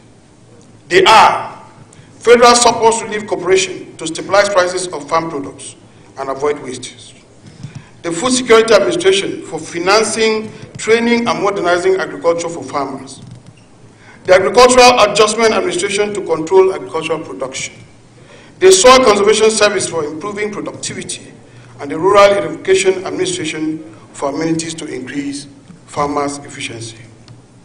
Finally, on the global level, I drew inspiration from China's Agricultural Technology Transfer Program, India's National Agricultural Development Program, Brazil's Zero Hunger Program, Netherlands' Sustainable Agriculture Initiative, and Rwanda's Crop Intensification Program. This is very important because all these events in the different locations and states happened. That was a watershed which gave birth to a completely new and brand new economy. And I believe that what we are facing in Nigeria today is a watershed because Nigeria is going to be great. Since we came to power barely a year ago, in addition to considerable infrastructure renewals and constructions, we have delivered the following in the agricultural cluster. Firm in my belief that agriculture is the linchpin of our economy, we have conducted a comprehensive soil fertility survey of Cross River State. This has led to the establishment of reliable soil fertility survey and mapping of the entire land. We have also distributed farm inputs to thousands of beneficiaries, rehabilitated many farm access routes with over 4,250 beneficiaries utilizing them, and established 286 income-earning agricultural enterprises. While intervention on other areas like cash crops projects, like planting of the 3.5 million oil palm seedlings, which is ongoing, in an aggressive drive to elevate our oil palm production status, we have collaborated with the Nigerian Institute of Oil Palm Research, NIFO, and the Oil Palm Growers Association of Nigeria to help develop the sprouted nuts into oil palm seedlings to be distributed to our smallholders at subsidized rates with the development of the field nurseries, which is ongoing at the moment. We have also commenced the single largest agricultural productivity reform with the launching of the transparent and digitally managed 30 billion commercial agricultural development fund called Project Grow, which is a 6-year private sector-driven commercial agricultural credit guarantee scheme, seeking to close the collateral gaps needed to scale up small and medium-scale agricultural businesses. Project Grow covers the 5 value chains of maize, rice, cassava, cattle fodder, fishes, which serve to create 100,000 direct jobs with over 50 billion naira in revenues. The re-establishment of the Cross River State College of Agriculture and Forestry of Vonum in Okpara local government area of Cross River State is a deliberate push towards agricultural development in our state. Full academic activities will soon commence in the last quarter of this year to enable the state to train sufficient middle-level manpower in various areas of need. This college will facilitate an aggressive forestry program that will develop a 3 million tree plant nursery as priority to restore our green forests. We have flagged off a 12,000 hectare land development project at the Fedem Community in Okpara local government area for arable crop cultivation, and have so far invested 6 billion naira in partnership with the Nigerian Agricultural Mechanization and Equipment Leasing Company. This project is aimed at onboarding outgrowers expected to cultivate rice, maize, cassava, wheat, coffee, and cowpea. And we are sure that this agricultural project will take over 4,000 people out of the unemployment market. And of course, will create wealth in an unprecedented manner. We have also inaugurated a 50,000 hectare rice farm at Ndok, Abuja local government area, and supported the project with a credit scheme in which the Cross River State government is allocating 150 million naira monthly into agricultural development. Through this initiative, we have engaged with farmers groups as part of agricultural revolution that is focusing initially on some short-term food crops like cassava, rice, etc. There are ongoing substantial efforts by my administration to regain moribund cocoa estates in Ikom and Abuja, to include them in the smallholder scheme during the next allocation exercise. And in compliance with the European Union deforestation regulation, we have approved the establishment of 6 new cocoa farm estates in 6 local government areas and commenced the extension of the current smallholder cocoa development scheme to cover the development of estates in Akamba, Akpabu, Udukbani, Ikom, Ububra, Bikwa local government areas in the first phase. The Cross River State Executive Council also approved the acquisition of 108 tractors for distribution among agricultural cooperative and farmer groups to boost agricultural productivity and ensure food security in the state. This agricultural initiative and the acquisition of these tractors will have a transformative impact on mechanized agriculture, and there's a clear distribution plan targeting at youth cooperatives across all local government areas to provide job opportunities for a teeming population. In line with our desire to run an all-round agricultural production, we have initiated the Cross River State-wide irrigation infrastructure development project, SWIT, that will collaborate with the State Ministry of Environment, Office of Surveyor General, Forestry Commission, and other agricultural development partners to study and design the state irrigation project to enhance sustainability and long-term holistic approaches to our irrigation project as a primary means to supplement rainfall and improve productivity. My better half also passionately impacted the sphere of women in agriculture as follows. On the 16th of July 2024, the Women Agriculture Empowerment Program was launched by the Office of the Wife of the Governor of Cross River State in collaboration with Humanity Without Borders Empowerment Initiative, targeting fish and water leaf farmers in Cross River State, with the aim of empowering women and uplifting agricultural sector in the southern region of the state.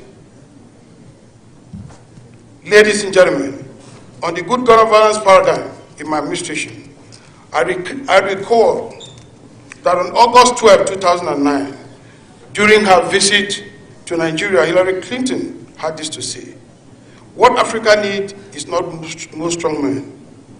It needs more strong democratic institutions that will stand the test of time." Without good governance, no amount of oil, no amount of aid, no amount of effort can guarantee Nigeria's success. But with good governance, nothing can stop Nigeria from becoming great. After perusing Clinton's thesis for development of a people and accepting to present this keynote address, I had to dig into a formulation of the pillars of good governance, and that the people's participation in governance and the observance of rule of law is one pillar that must not be ignored. Transparency in public agenda and building responsiveness of stakeholders to agenda consensus with the people and creating inclusiveness of vulnerable populaces is another very important one. Guaranteeing equity and accountability in public decisions. Other good governance parameters entail efficiency and standardization in physical deployments and appropriations. Taking responsibility for policies and ensuring a functional reward system that drives the set of agenda, creating awareness and slashing corruption to its lowest. The third dimension is demonstrating courage in solving problems through synergies with developmental partners and civil societies, and driving the necessary reforms of diverse sectors with eyes on constructive continuity in government policies and programs. To achieve the above good governance result, my team and I constituted an agenda christened the People's First Manifesto that drove our campaigns upon assumption of office. And in addition to the operation Feed the People First, we also recreated our environment through massive infrastructural renewals in health, education, and sports. We lifted burdens from our people by paying fees for candidates, clearing over a decade backlog of pensions and gratuities, and removing a 25 years embargo on employment, among many other revolutionary decisions, in tandem with what our honoree today, Dr. Okpara, will do. Ladies and gentlemen, I must confess my most significant lesson of leadership, namely, people are not intrinsically bad. Good leadership and good governance will always command high respect, acceptability, and the cooperation from the followers. This is my experience in the recent protest situation, where not a fly was hurt, nor any farthing stolen or damaged in my state. We all became defenders. We all became defenders of our common patrimony and image. This is in contrast with the ENSA saga, where we are still counting our losses. Good governance is the game changer, you would say. Dear compatriots, it has not been roller coaster. It has not been roller coaster. Sorry, I've been asked to cut short, but this has been very important for Cross River State, and we are not playing with it. So if the televisions will go, they can go. We will continue until we finish. Because I have to take the report here back home, and for everybody to be sure that we are ably represented, and that we show that this was our hero, the foundation of our agric till tomorrow.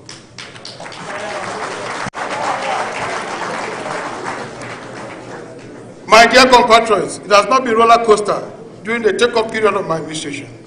We have encountered a number of challenges, and we are not deterred but determined to overcome them.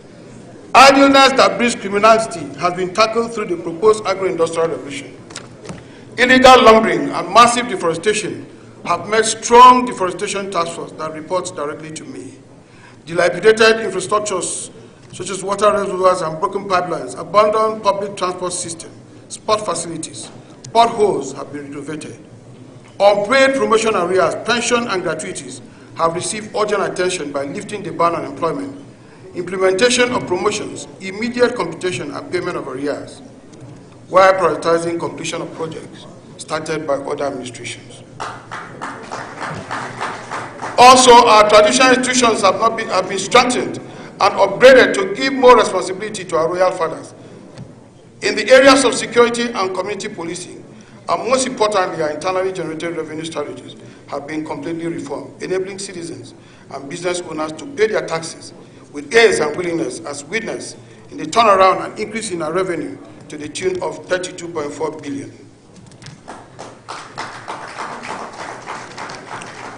I'm not going to take you any longer than to say I thank you for your patience, which has enabled me to present a portrayal of our patriot, His Excellency Right Honorable Dr. Michael Okpara, as well as proceed to tell my own story in Cross River State based on the discourse of good government, challenges of leadership, mounting victories, reminiscence of Dr. Okpara's strategy. I want to say from the bottom of my heart that all of Cross River, we wish all of you and believe that Nigeria will replicate some of those things which Okpara introduced in the 60s and modernize them for our country to move to the next level. Thank you very much. And God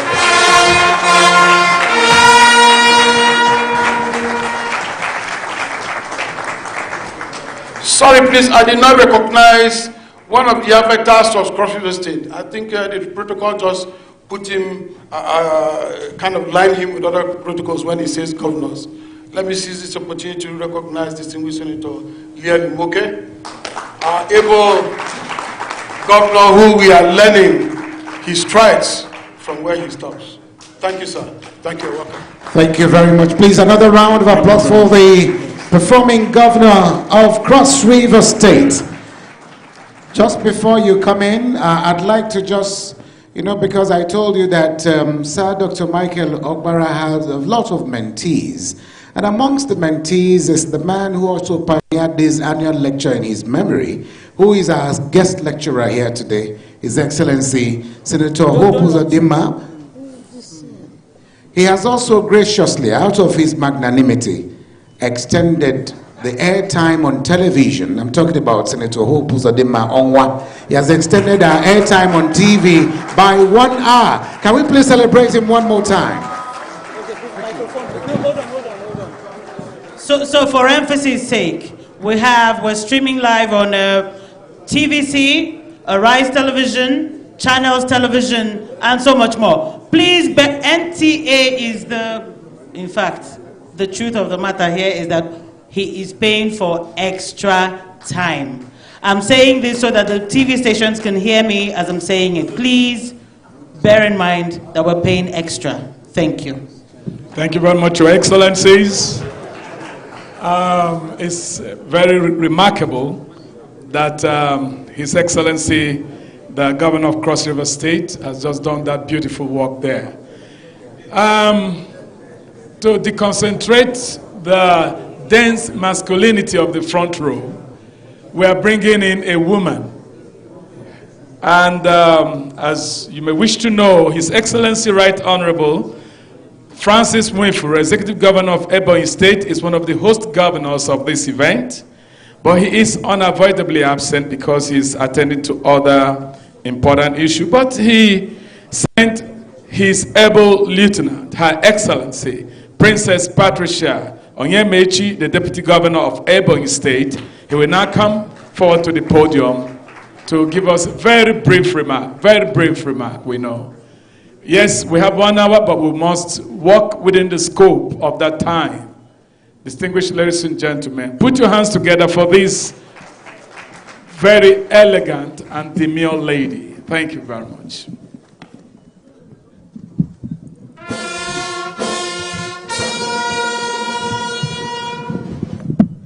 Thank you very much. You may be seated.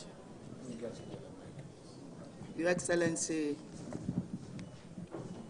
the Governor of Imo State, our great leader, Your Excellency, my own brother, the Governor of Cross River State, Your Excellency, my own brother, my father, Senator Pius Ayim, let me, because of want of time, humbly respect and appreciate everybody seated here. But before I go on, let me give special recognition to our own golden grandfather of the South, Sir Ato Eze. I respect you, sir. God bless you all. I am here all the way from Ebonyi State to represent my boss, Right Honorable Ogbonna Nwifuru. I am the Deputy Governor, but I'm not here alone. I'm here with other people from Ebonyi State to make sure that we do the needful. Therefore, I also want to thank the organizers of this program. We are all here celebrating the good legacies that our father has left behind. Without his efforts and the good legacies, we wouldn't have been here. May God bless him. And may the organizers of this program and all of us, the beneficiaries of good legacy, may we continue to pray for him and may we continue to remember him. But one question I want to ask everybody. We are here because our father has worked tirelessly, self-denied. He denied himself of so many things. But you as a leader, tomorrow, what are you going to be known for as a leader? That is one of the questions we are going to pick here. From Ebonyi State, they said I should cut my speech short, but I'll try as much as possible. As a leader, which type of leader are you? Are you the leader that has come to unlock the potentials of the people? Or are you the leader that has come to block the people? Ask yourself that question. But as a good leader, what you are after is to make sure that you create your own leadership that will ameliorate the suffering of the people. Your own leadership should be the type that will give the people succor. Your own leadership should be the one that will write your name in a golden pen, just like what we are celebrating today. It's a question. I see it's a homework to all of us. As a woman, and the first woman to be Deputy Governor of Ebonyi State, yes, it has. Thank you so much. And I can see that it's the women that are clapping for me. Do it again.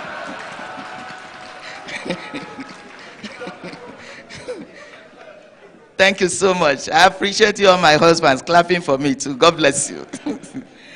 As a woman in leadership, it has not been easy. But with the prayers and a lot of things. Remember, we just come to support you. And in any leadership where you support women and give them that enabling environment, you will see that your administration will just move smoothly. And that is what we are enjoying in Ebonyi State. Our People's Charter of Needs in Ebonyi State has compassed all that we have been saying since morning. My governor, being a wonderful man, since he came on board, we have done a lot of things. A lot of our people have been sent abroad to learn one thing or the other, because we believe that when you give somebody education, when you train somebody, it is better than giving the person money. And in no distant time, Ebonyi State, as you all know, will soon be the pride of this nation. Also, we work collectively.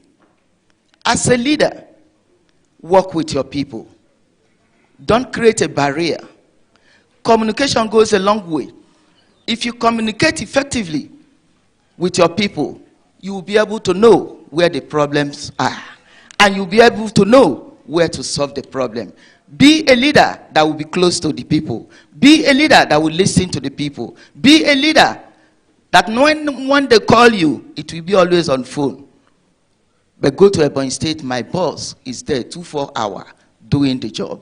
And that is why I am here representing him. Others should emulate that. Let us be close to our people. Let us be close and know their problems and provide solutions. Because for every leader, why you are called a leader is for you to provide solutions and to be there for your people. And these are the qualities of a leader. Also in Ebonyi State, accountability is very paramount. Once in a while as a leader, call your people for a meeting. Give your stewardship. Tell them what is happening in your government. Don't assume. Don't let people assume. Tell them the truth. Let them know the truth. And from there, you will ease yourself from a lot of headache. That is also part of leadership. Also in Ebonyi State, because I keep making reference in Ebonyi State, we talked of agriculture. We all know that we have all gone back to land. There is no any other way. Oil has dried, nothing than land. All of us are back to land. And we know that Ebonyi State is being known for that product, rice. If you go to market, what the first thing you ask is Ebonyi rice. I want to tell you now that Ebonyi rice is all over the world because we have gone through mechanization. We have improved in a lot of things. We have started our irrigation, which is also working. Soon and very soon, we are going to rule the world. On this note, my people, there's not too much grammar. We are happy to be here, and we are happy to celebrate our father, a good icon that has gone, but his legacy keeps living.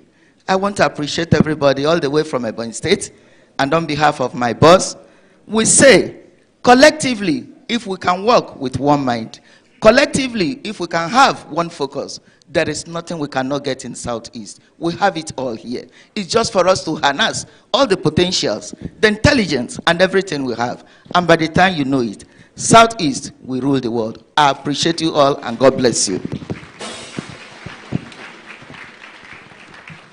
Thank you very much. Thank you.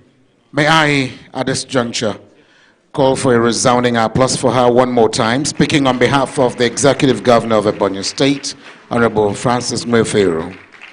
We recognize the present Senator, Your Excellency, Senator Ambassador Anthony George Manzo, former Chief of Staff to the President of the 6th and 7th Senate, distinguished Senator Dr. David Mark. Please, can we give him a round of applause? Thank you for coming. It is at this juncture that I invite very quickly the distinguished chairman of his occasion to take the podium for a few more moments. Can we please welcome him with a resounding applause, Your Excellency, Senator Anyim Pius Anyim GCON.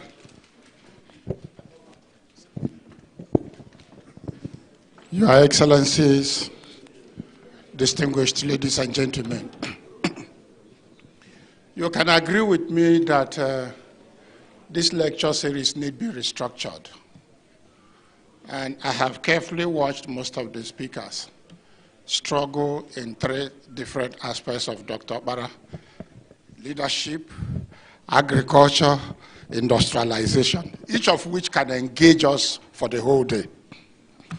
I want to sincerely thank all those that had spoken, and there's been lectures upon lectures, lectures upon lectures, lectures upon lectures. I sympathize with the guest lecturer because your lecture would have been delivered by many. So let me remind us that this event is structured in 3 segments. 1 is the lecture series. 2 is the unveiling of the Leadership Institute. Then 3 is the award, prize award ceremony. And I want to plead with us. We are going to spend a lot of time here, but every moment spent here is worth spending here. Are you with me? So, without wasting much time, let me have the honor to get at the core of why we are here. That is to say, to bring up the guest lecturer, after which the guest lecturer will now lead all of us to unveil the Leadership Institute. Thereafter, the award follows. Please be comfortably seated and be sure that everything will go in a very fast mode. I am therefore honored to bring to the podium the special guest lecturer, the man of the moment, known to all of you. If you like, if you like,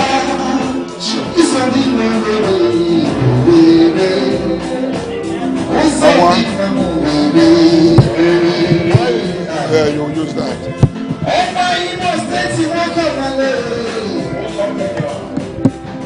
Okay.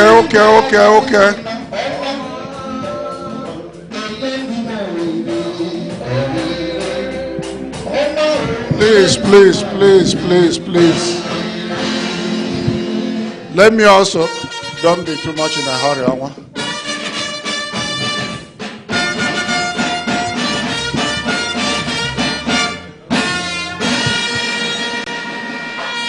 Let me also notify us that the co-chair of this event, my friend and my brother, the former governor of Cross River State, Chief Clement Abri, will moderate the lecture. Distinguished ladies and gentlemen, please take your seat and savor the delivery by His Excellency Senator Hope Uzodimma, Governor of Imo State, Chairman Governors Forum Southeast, Chairman APC Progressive Governors Forum. Please, can you help me? If you like, call him Onwa. Thank you. Thank you so much. The chairman of the occasion.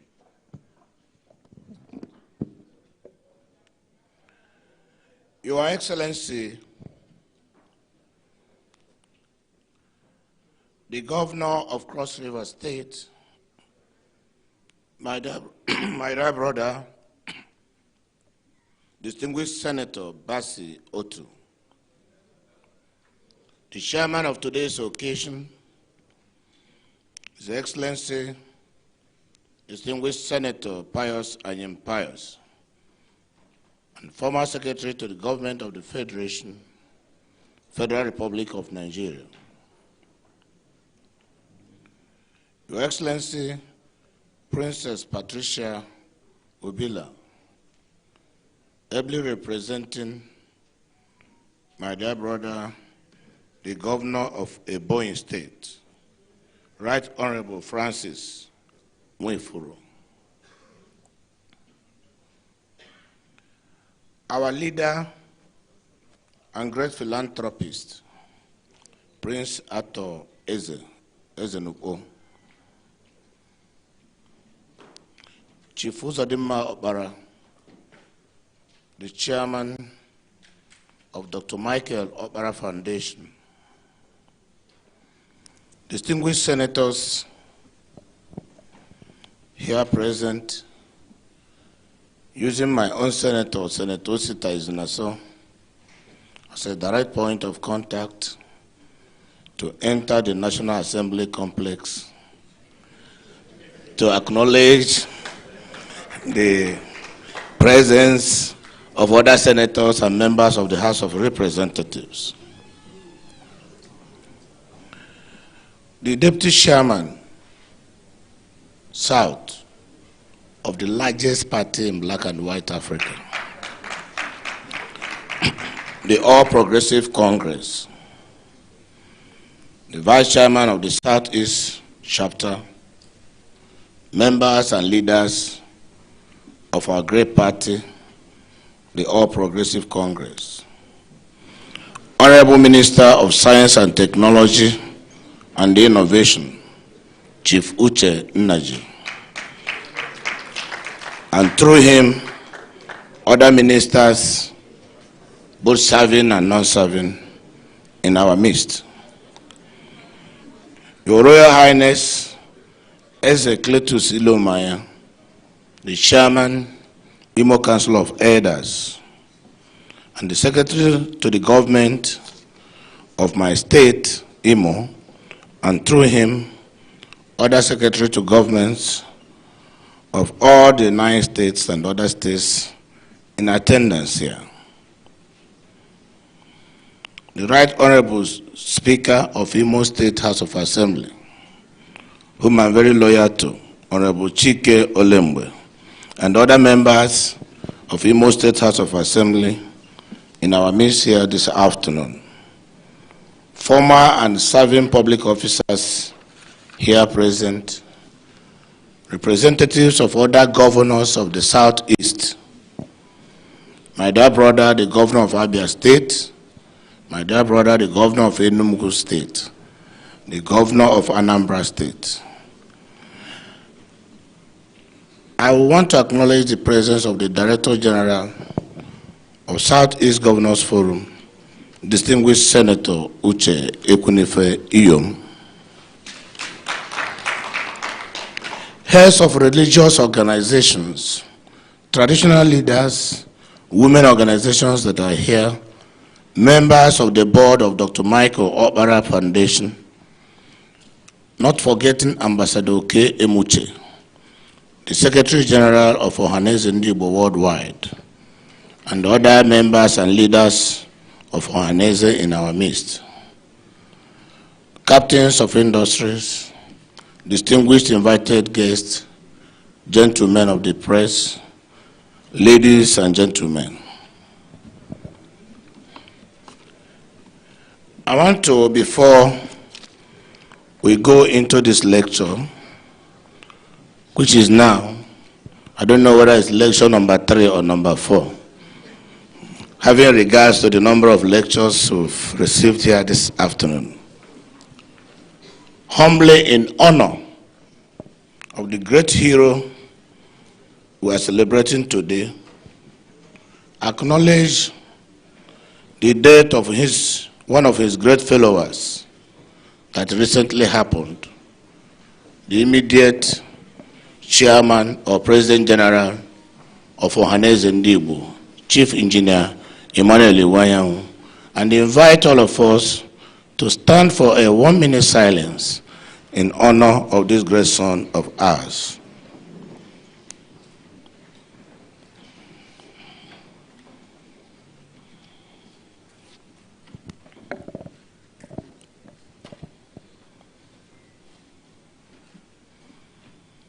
May the soul of Chief Engineer Emmanuel Iwanyang, Aheja Gamba Ndigbo, and the souls of all the faithful departed through the mercy of God rest in peace. Amen. Sit down.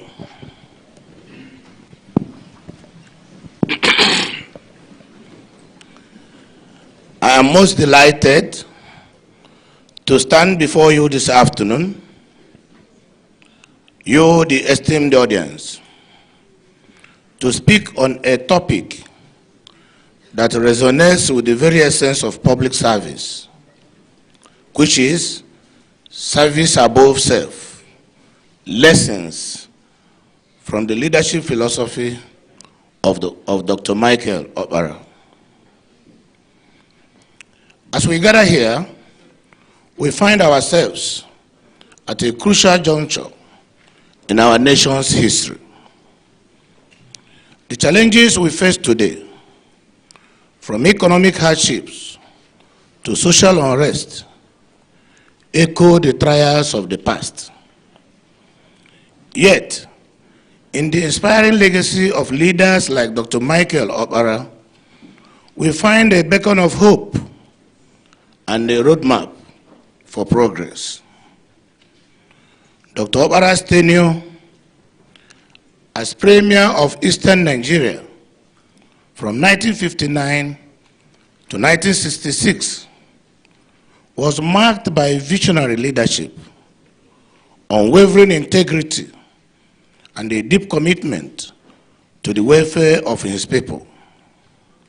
His philosophy of service above self wasn't just a catchy slogan. It was a guiding principle that transformed lives and built communities. Today, I want to explore how this powerful idea of putting service before self-interest can shape our approach to governance and development. In the process, I hope to share lessons from Dr. Okpara's remarkable leadership and how it impacted Imo State, which was part of the Eastern region that he governed. But before then, let me recall that I have just returned from Lagos, where a few weeks ago, I delivered this year's public lecture by the Yoruba Tennis Club. So when I received the invitation for today's event, I almost turned it down because I didn't want my employers, the Imo people, to think that I was devoting more time to delivering public lectures and seeking the betterment of Nigeria above their immediate interests, which is my core mandate.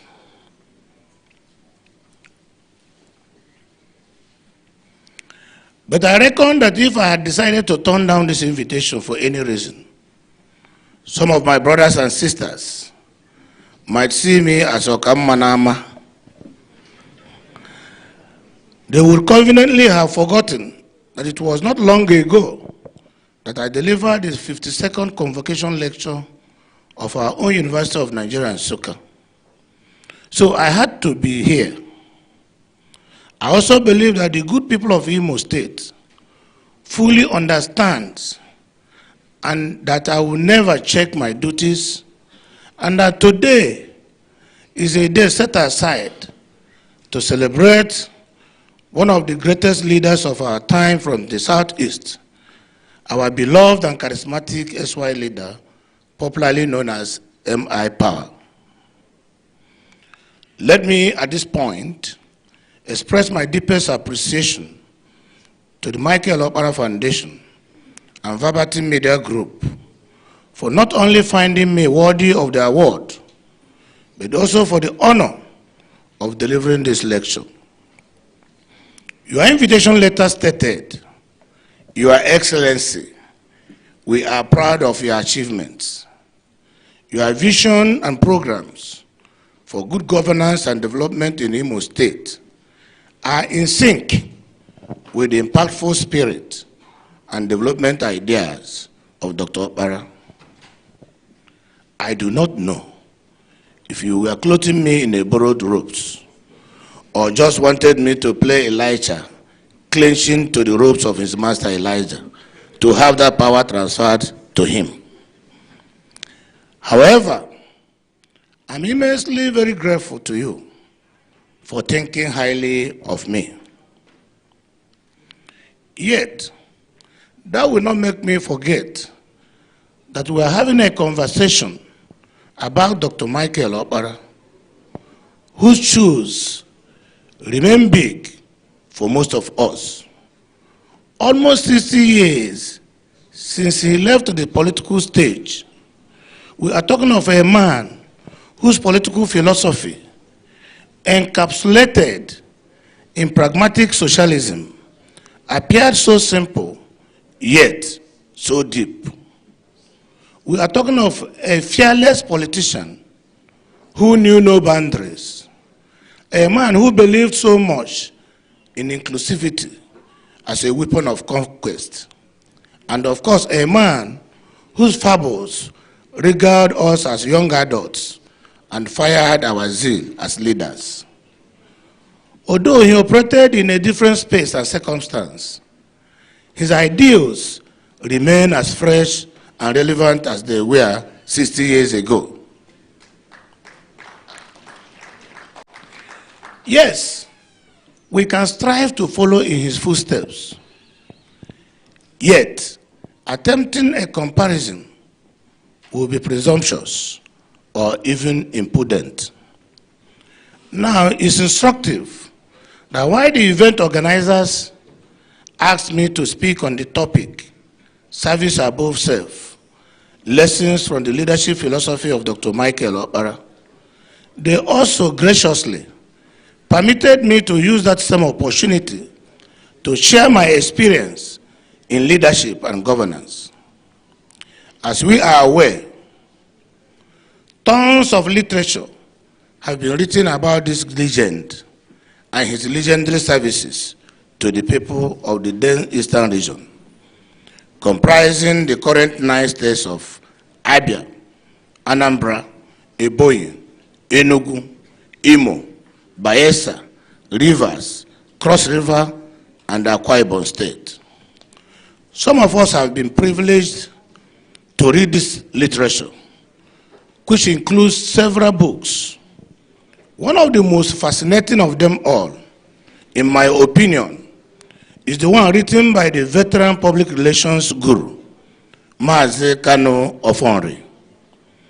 The book is titled Portraits of a Leader, the biography of Dr. Michael Okpara, published in Owerri in 1983. Another equally interesting one is Power and Governance, the legacy of Dr. Michael Okpara by Onyema Ugochukwu, published by Dr. Ihono Kara Okpara Foundation in 1997. What it means is that whatever Dr. Okpara did, whether it is about his philosophy of governance or his legacies, is already in the public domain. All we are now doing is to interrogate, analyze, and seek to understand why he did what he did. By seeking such understanding, we broaden our knowledge and enhance our capacity to improve upon what he did. We can describe Dr. Okpara as an enigma. We can also say that he was the elephant some blind men tried to understand, each based on his perception of feeling. Above all, we can say that Okpara, dead or alive, has continued to challenge and stimulate our intellect and drive our vision towards attaining excellence in whatever we do in governance and leadership generally. I was only a year old when Dr. Okpara became the Premier of Eastern Nigeria in 1959. Before then, he had been a cabinet minister in charge of health and agriculture. Under the parliamentary system, you cannot be a minister unless you are already a member of the parliament. This implies that Dr. Okpara became involved in politics and the elections before the age of 39, when he became the Premier of the then Eastern region. By 1979, when he returned from exile, I was just 21 years old, and coincidentally, the youth leader of the defunct National Party of Nigeria, NPN, in my state. But his history had gone before us, which is why the National Party of Nigeria then worked so hard to attract him to the party. He died in 1984. The military did not allow us to fully put into practice his experience and lessons about the sustainability of the Second Republic. But there comes the personal qualities that defined the man, Okpara. Before we examine the lessons of his selfless service to Nigeria, and Eastern Nigeria in particular, let us examine the recurring qualities that define this great leader's life and political career. Number one, education. Dr. Michael Okpara was highly educated and qualified as a medical officer at a tender age before venturing into politics. Thus, he was equipped intellectually, mentally, and physically to deal with the rigors associated with politics and leadership. Most people who jumped into politics these days do so without even an address or occupation or profession, and are generally ill-equipped to confront the challenges of political leadership. When you consider politics as a meal ticket or occupation, your focus will be on acquiring wealth and not service. Additionally, Dr. Okpara did not want to be detained by the drudgery of the civil service. Hence, he boldly resigned to set up a private practice. Are today's politicians and aspiring leaders prepared to take a calculative risk for our future?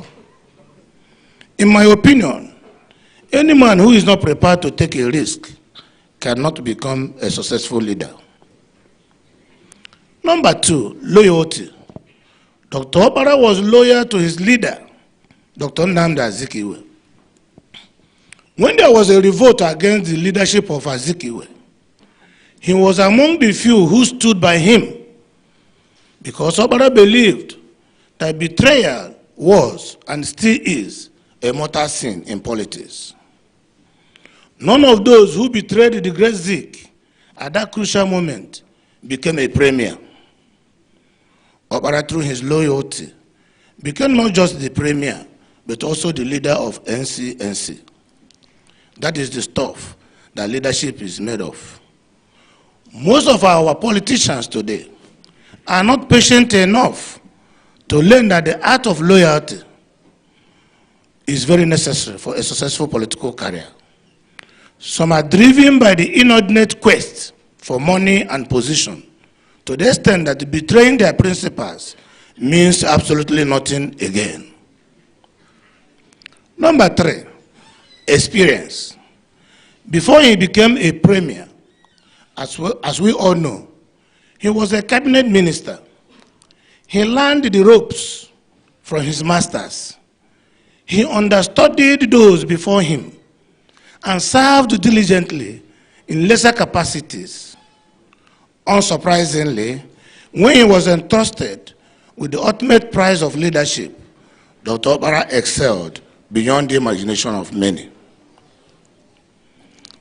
Some of us didn't serve as commissioners, even before becoming governors. But in my own case, I was an effective party man. Starting as a youth leader, I served as a board member.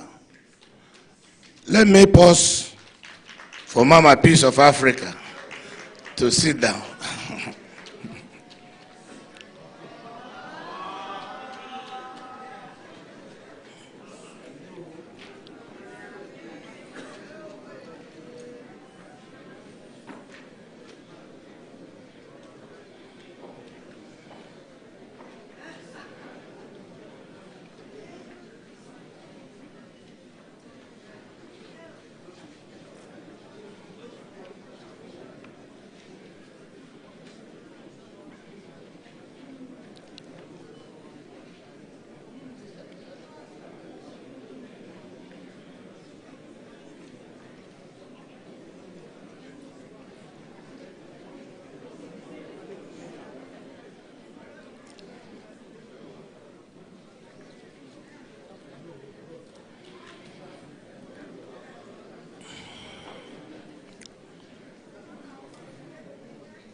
The Igbos would say that you should learn to carry others' bags before others can carry your own bag.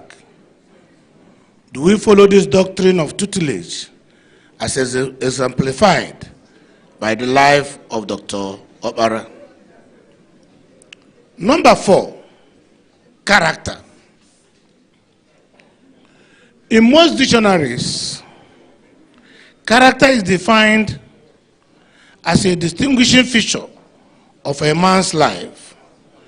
It is also a complex of mental or ethical traits of an individual which can also be summed up as his moral strength. If we must tell ourselves the truth, a weak man can never be a good leader. A man deficient in morals cannot be a responsible leader because he would find it hard to differentiate between wrong and right policies. Finally, someone lacking in honor and with questionable character can never be entrusted with leadership. From grooming, Okpara emerged as a leader because he possessed these aforementioned intrinsic qualities which I have enumerated. But the philosophical foundations of Okpara's governance model has to be looked into. We need to look at the philosophical foundations that drove Okpara's governance model. This will help us appreciate where he was coming from and why he achieved so much. Okpara's pragmatic socialism. During the administration of Dr. Michael Okpara, the Cold War was at its peak. It was a struggle between capitalism with a free market economy and communism with a sprinkle of socialism. The emerging independent nations of Africa were torn between these two ideological differences, and it took its toll on the economies of various nations. As the United States of America and the then Soviet Union struggled for the global spread of their respective socio-economic systems and ideologies, Dr. Okpara abandoned them, developed his pragmatic socialism, and implemented his programs. A pedestrian definition of socialism would be the ownership of means of production by the state alone. Many socialists believed and still believe that socialism should be built slowly by political and economic actions of those seeking a more accessible and more just society. This is, of course, in sharp contrast with communism, which seeks absolute control of not just means of production, but also means of living. So both socialism and communism reject capitalism in favor of wealth equity, public control of the means of production, and the socio-economic power of the working class. So when Dr. Michael Okpara opted for pragmatic socialism, what did he have in mind? Let us first understand in this context what pragmatism means, since we now have an idea of what socialism stands for. In a layman's knowledge and understanding, pragmatism simply means being practical in a sensible way.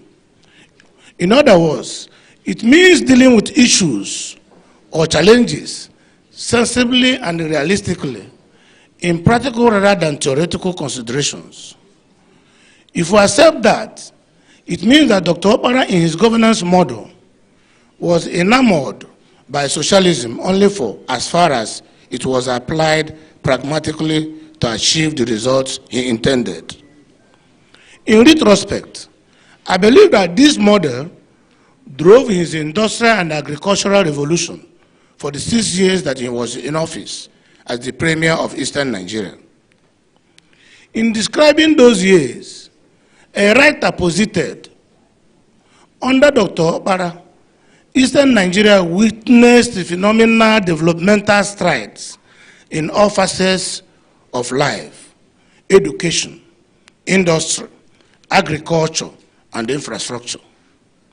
His legendary sense of urgency in the agricultural revolution could be appreciated through the establishment of the Eastern Nigeria Development Corporation. If we recall correctly, it was under the Eastern Nigeria Development Corporation that the phenomenal revolution in agriculture and industrialization gained traction under the Okpara regime.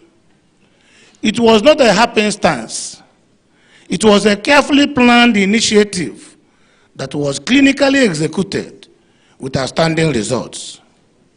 It was a product of the Eastern Nigeria Development Plan of 1962 to 1968. After a successful infrastructural development, the government discovered two important issues. One, the population of the citizens of the Eastern region was increasing, and therefore there was a need to plan for their feeding. That gave rise to agriculture. Second, many people were graduating from secondary schools and universities. Actually, over 300 expected graduates were being shunned out on an annual basis, and there was a need to plan for their employment in the future. That gave rise to Okpara's program of industrialization. Indeed, in his speech at the official opening of Nigerian Glass House Limited in Port Harcourt in August 1963, Dr. Okpara explained the reasons for industrialization, emphasizing the need to be abreast of technology, generate employment for the youth, and boost the regional economy. In the aforementioned development plan, the agricultural revolution was to go hand in glove with the industrial revolution to increase productivity and improve the standard of living of the citizenry. What happened between 1962 and 1966 is well known to all of us.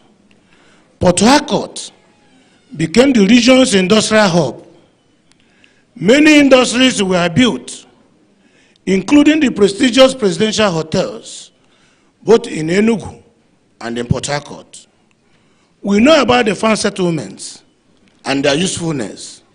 We know that more than 2 million cocoa seedlings were planted in the Ikom area alone. We know how palm fruits were processed, new seedlings planted across the region. When you see any cocoa plantation today, be it at Ajata, Ibeku, or Abozu in Ozakole, you know it is the imprimatur of Okpara. It is the same with rubber. Rubber plantations in Akampa, Ozu, Abam, and many others, and of course cashew plantations in Okigwe and Isukwato areas. My aim here is not to regale you with information already at your disposal, but to emphasize that vision and planning were the root of the achievements of that era. And the spread of the projects across all parts of Eastern Nigeria was a product of just mind. By the time Okpara left office due to the military coup of January 1966, the economy of the Eastern region was judged to be the fastest growing one in the world. Today, those who are agitating for the return of regional governments point to the fact that the Okpara's era was a proof of how a government can run efficiently with minimal interference from the federal, and then it becomes successful.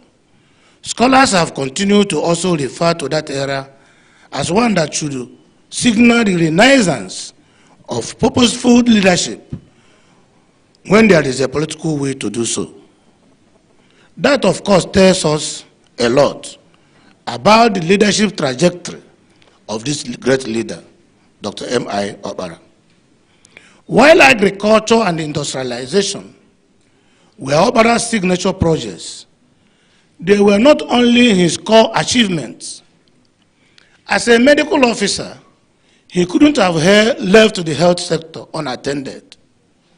As an educated man, Okpara valued education and paid adequate attention to it, including a sizable investment he made in the University of Nigeria and Nsukka to boost the training of engineers and teachers.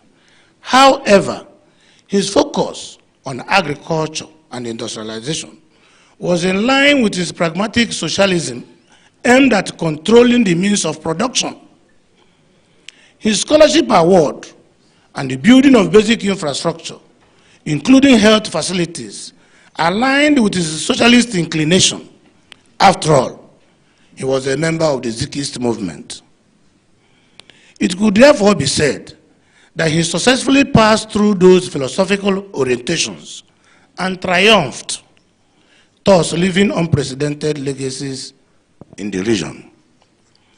The vital question is whether another person using the same governance model as Okpara would, whether the person could still come out with the same grand achievements. In other words, were those models and initiatives peculiar to Okpara such that it became difficult for successive governments after him to sustain and improve upon those legacies? This is a big question that we should try to find out. Why, after all this platform that was set out by Dr. Michael Okpara and the achievements that followed, why successive governments didn't continue to improve on them? Many will say the currency has lost its value because Okpara's annual budget did not exceed 20 million pounds.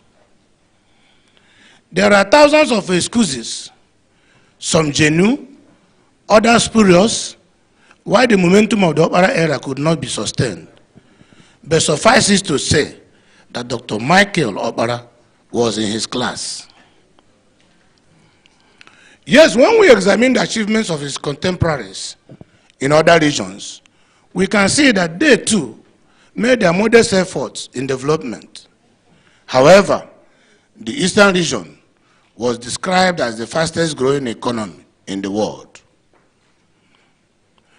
For him to have made that extraordinary impact globally, this son of a laborer who rose above poverty and deprivation to conquer his world was imbued with extraordinary wisdom, integrity, and resilience. Undoubtedly, he rose above his peers in all the endeavors he was associated with. Now let us try to go into lessons from his leadership philosophy. Number one, honest, selfless service. In 1995, the government of the United Kingdom set up the Nolan Commission on Standards in Public Life and charged them to identify a set of standards that would guide the conduct of holders of public office. In their report, which is now widely referred to as the Nolan Report, they identified the 7 principles of public life as selfless, integrity, objectivity, accountability, openness, honesty, and leadership. It is not surprising, therefore, that selflessness is the first of these principles. Selfless service or leadership refers to prioritizing the needs of others above leaders' self-interest. Selfless service is crucial for addressing societal challenges and delivering value for citizens. This usually requires the leader to regularly engage with the citizens in decision-making, fostering transparency and accountability. This way, a government or leader can build trust and legitimacy. Selflessness also requires fiscal responsibility and efficiency in using taxpayers' money to maximize value and minimize waste. In addition, selfless leadership is vital in advancing public policy objectives that benefit the larger society as a whole. Rising above partisan interests while focusing on the common good of citizens enables leaders to address inequalities and by so doing achieve greater and far-reaching success.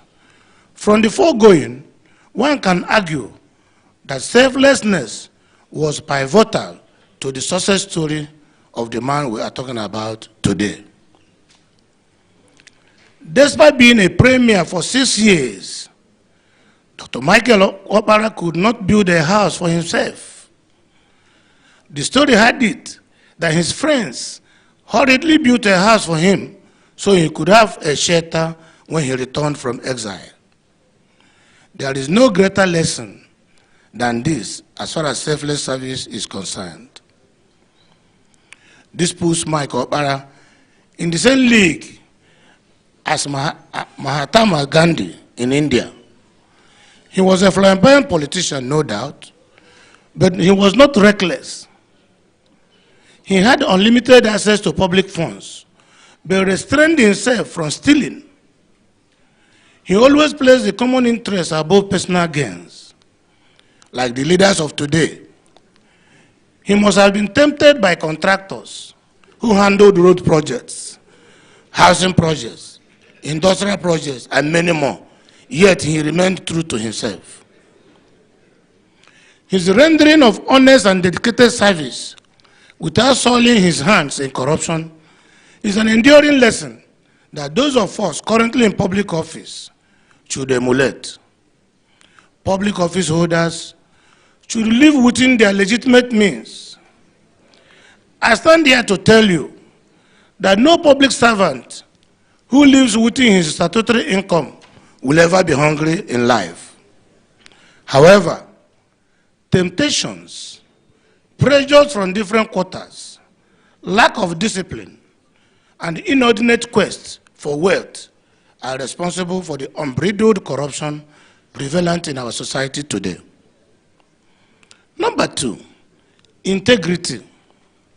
Next to honest service is integrity. This is another prominent inclusion in the 7 principles of public life. Integrity is a summation of one's character proven over time. Integrity also means the protection and the honoring of one's name. Shakespeare captured it when he declared thus, "If you fish my name, you have taken everything from me." Igbos call it Eziafa, or good name. It is a reputation built over the years. Okpara had that going for him. 40 years after his demise, he is still celebrated and called the epitome of visionary leadership and selfless service. Some former public officers or office holders who left just 5 years ago have been forgotten or remembered with hisses here and there. Number 3, inclusivity. I have taken time to study the Okpara phenomenon. One of the greatest legacies of his leadership was inclusivity. He was an Igbo man, yet most of his developmental initiatives were concentrated in areas outside Igbo land. Port Harcourt became the garden city because of Okpara. From the glass house factory to the presidential hotel and dozens of other industrial concerns, the administration of Okpara made Port Harcourt the industrial city that it is today. He worked for the greatest good of the majority. Thus, it didn't matter to him where projects were cited because he believed in comparative advantage in economics. Each city received attention based on what it could offer or where it had the greatest strength. This hall today is full of contemporary politicians. Can we do what Okpara did? Our honest answer should be one of the lessons from Okpara's leadership dynamics. By being fair and just, Okpara taught us an enduring lesson of leadership. Number 4 is followership. Okpara's simple and contented lifestyle earned him respect, earned him influence and followership. In Nigerian politics today, we have a lot of people in leadership positions, but some of them do not have followers. Leaders have to set ethical and moral standards which their followers can emulate. It is similar to raising children in a family. Children are taught more by the actions of their parents than their words. I am not in a position to say that it was this court-like followership that saved his life during the coup. I would not also say that he was more popular than his peers because of that simple way of life. But I do know that his friends would not have gathered to build a house for him upon his return from exile if he had not learned one or two things from him. Especially, most of his friends attest to the fact that he was humble, he was honest, and that guided and brought him loyalty. Number 5 is meticulous planning. The Holy Bible forewarned that nobody sets out to build a house without first sitting to analyze the cost. The Eastern Nigerian Development Plan of 1962 to 1968 was the catalyst for the successes recorded by Dr. Michael Okpara during his tenure. As I mentioned earlier, he took a careful look at the progress his predecessor made and proceeded to plan for the future. I sincerely recommend that document. To our current and emerging leaders, not just because of its comprehensive details, but also because of implementation precision. Forecasting what will happen in 5 years with the application of variables made that development plan one of the best sought after documents. I sincerely believe that any leader who is as thorough, dedicated, and disciplined as Okpara will surely achieve the kind of result that he did for Eastern Region in the 6 years of his premiership. Number 6 is believe in continuity. One of the factors that contributed to Okpara's successful tenure was the fact that he stooped to learn from another master, the legendary Zik of Africa himself. As the premier, Dr. Nnamdi Azikiwe laid the foundation. Okpara built on it. Okpara did not discard the developmental initiatives of the great Zik of Africa, but he improved on them. His 1962 to 1968 development plan was built upon an earlier one implemented by Dr. Nnamdi Azikiwe as premier. Areas like education and road infrastructure were covered. Okpara built upon them and even leveraged their availability for his runaway agricultural and industrialization policies. The lesson, of course, is that government is a continuum, and anyone who wishes to succeed must first understudy those who have succeeded in the position they seek to occupy. Number 7 is political tolerance. It is instructive that Okpara's tenure lasted that long without any recorded scandal. I said recorded because I had tales of the man bulldozing his way during campaigns in the West, and that even when Chief Awolowo refused to receive him at the government house, he would still storm the place to register his presence. That is dynamic. That is charisma, devoid of any political bitterness. Although NCNC was dominant in the eastern part of the country, I didn't read of the opposition being emasculated or politicians being hounded because of their political affiliation. In other words, tolerance was a virtue as far as Okpara was concerned. The question is, are the present politicians towing that line? Number 8, acting with precision. But most importantly, the profound lesson from Okpara was that he knew how to strike when the iron was hot. He never tarried because of indecision or procrastination. He brilliantly embraced the policies and programs that have a direct impact on the people, irrespective of ideological differences. His pragmatic socialism benefited both the government and the people. It was like a man eating his cake while still having it. If he had given heed to those theoretical considerations before implementing the Eastern Nigerian Development Plan, what we know today of the Southeast and South-South would have recorded a stunted growth. But by shunning corruption and embracing development, he wrote his name in gold. That, I believe, is the living lesson all of us should learn from his leadership. Now, taking advantage of the offer by the organizers of this lecture to link my Imo experience, there is no doubt that this inspiring story of legendary MI power has rubbed off on me in my tour of duty as the governor of Imo State. Although I didn't have the luxury of understudying directly with my predecessors, I leveraged the experience of this master and others like him. I said I was only 21 years old when Okpara returned from exile, but the impression I had of him and that of Chief Sam Mbakwe, another charismatic leader, prepared me for where I am today. Unlike others who had leadership thrust on them, it is the grace of God and my struggle that made me to become governor of Imo State. I started this journey in 2003, running for an election against an incumbent. After that, my people persuaded me to represent them in the Senate. That was in 2011.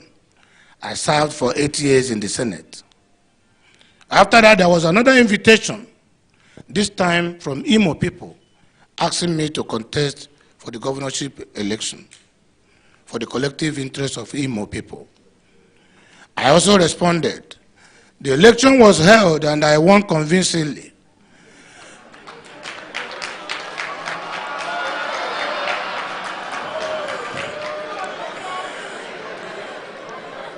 Listen. But the mandate was stolen. And I had to spend 7 months before I reclaimed the mandate through the courts.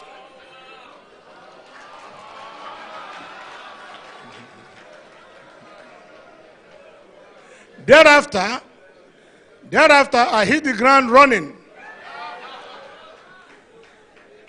because I was already prepared to be governor. I had my blueprint for the governance of Imo State, in addition to the manifesto of my great party, the All Progressive Congress. I was not deterred by the fact that there was no formal handover of power to me, nor by the fact that the state had been run down and abandoned. But I was determined to move on, and I did.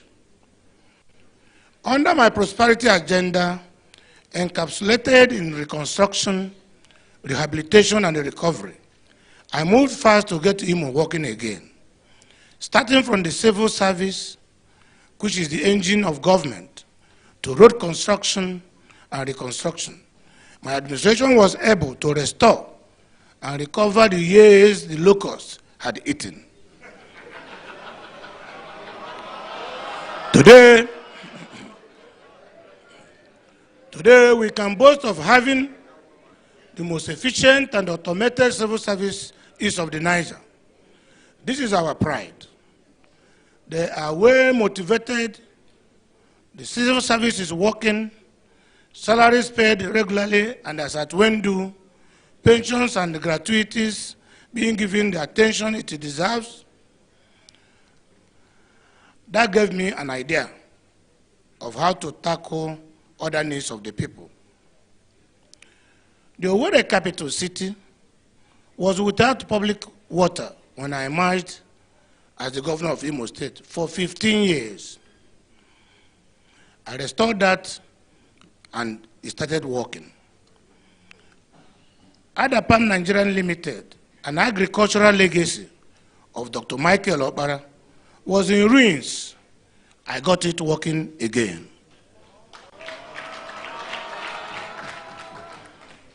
Because the roads in the states were in terrible shape, I started working on them.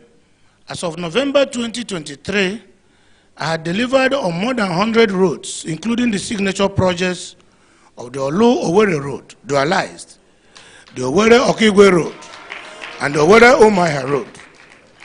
I also checked the perennial flooding in parts of Owerri City. In education, The administration is funding and running 3 universities, and the only state in Nigeria running 3 universities on their own, including several nursing and midwifery schools.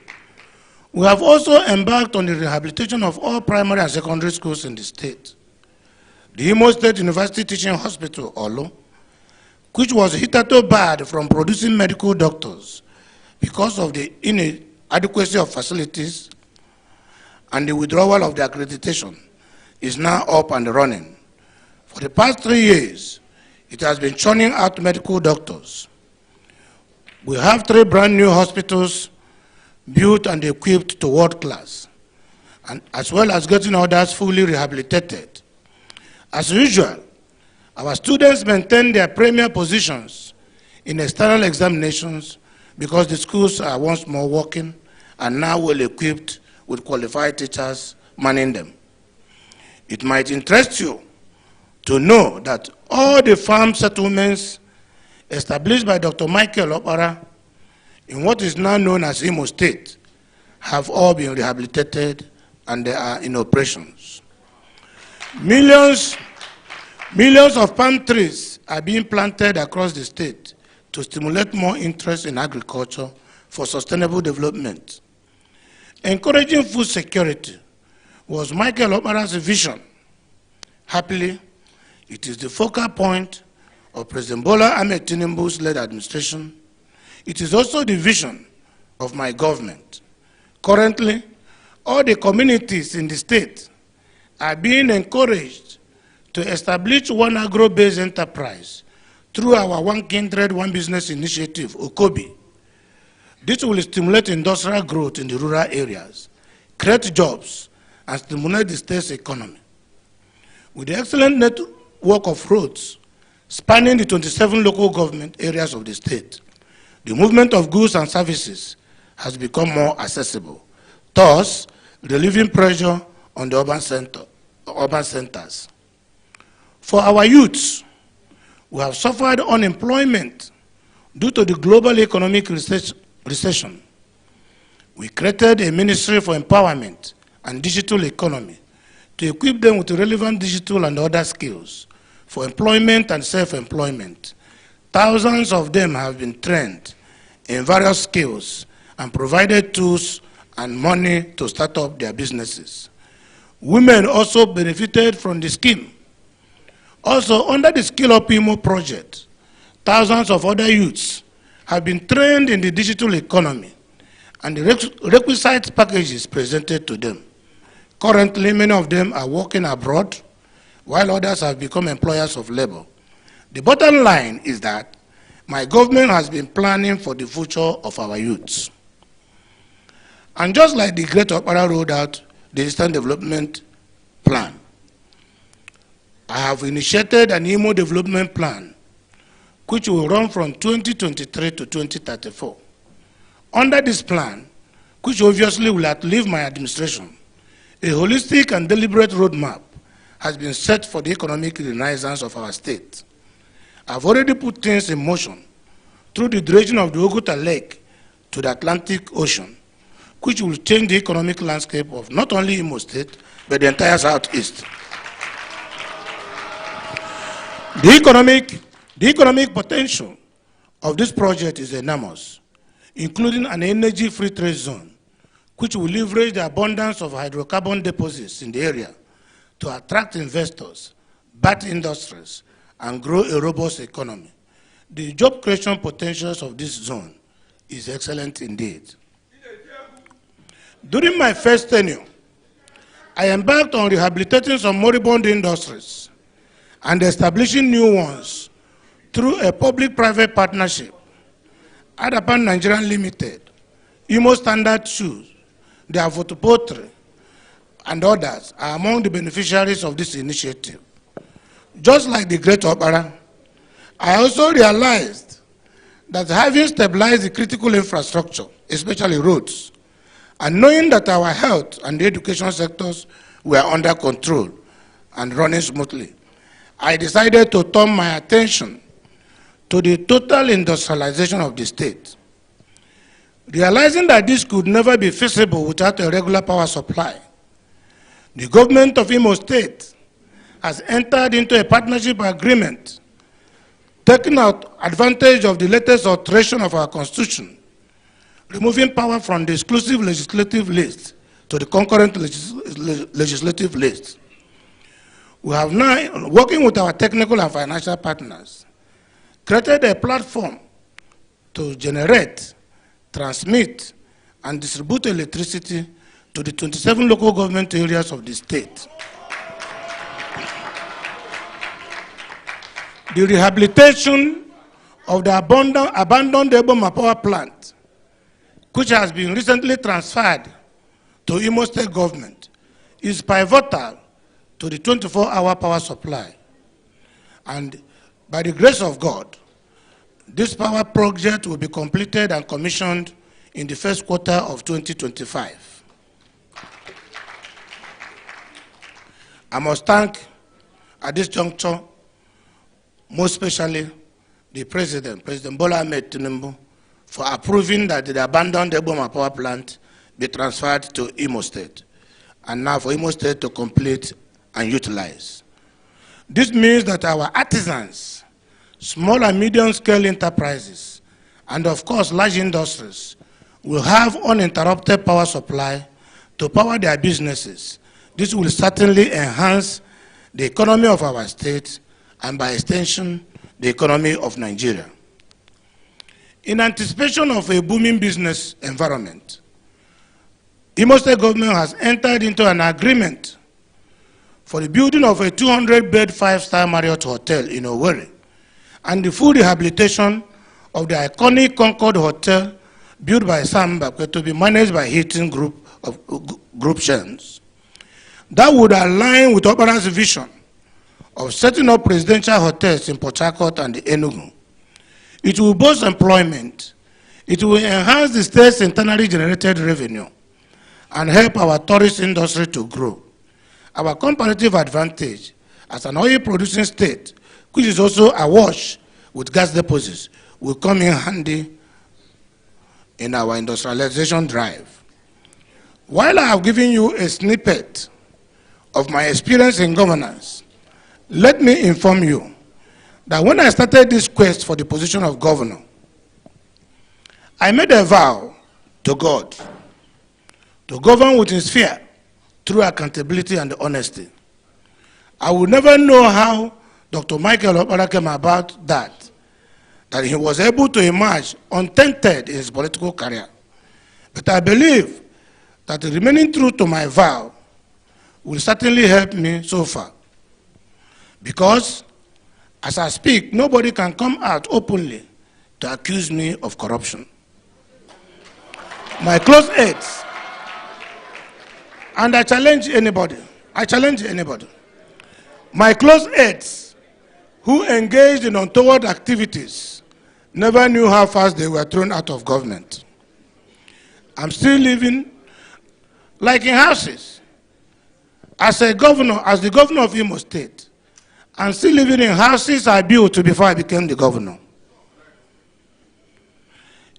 A few weeks ago, when I addressed Imo legislators on the occasion of their first anniversary, I again emphasized the need for us to render selfless service to the people of the state and not to be driven by the acquisition of wealth.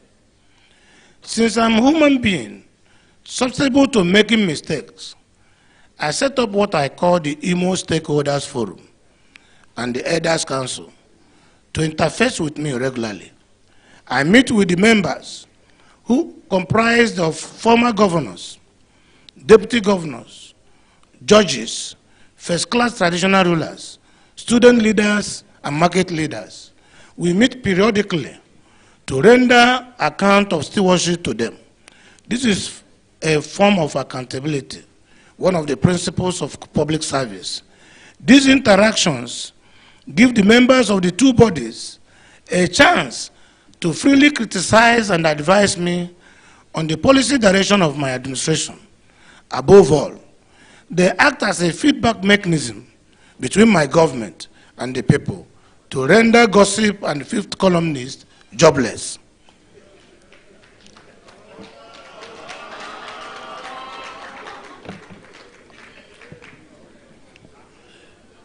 Let me now try to conclude.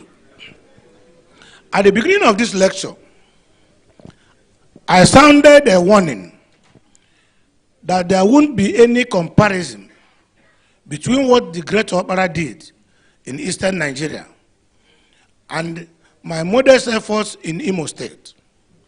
If for any reason you have noticed some similarities between his policies and programs of those of mine, just believe that I am one of his apostles.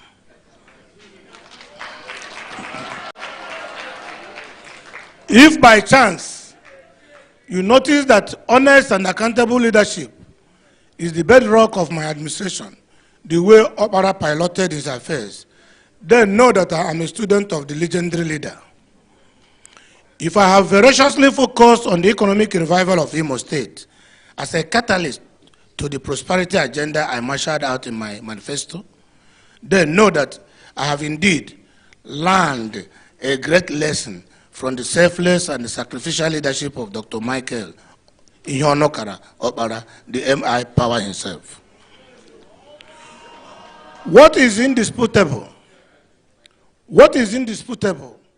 is that the legacies of MI power will continue to inspire not just our generation, but generations to come. This is why I once again commend the organizers of this lecture series for their efforts in keeping those legacies alive. In my view, Okpara remains a hero in Nigeria who has not been properly sung. Perhaps I should add that if only our political leaders of today could emulate the leadership virtues of Dr. Michael Okpara, our country will be better and more prosperous. Our challenge as his brothers, as his sisters, is never to relent in celebrating him. For indeed, he was a worthy son and noble son of Nigeria and the Igbo nation. May his great soul continue to rest in peace. And may his legacies live on as we do our best to promote and recognize his legacy. Thank you all, and may God bless all of us. Thank you.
There is always more to a story than the screaming headline.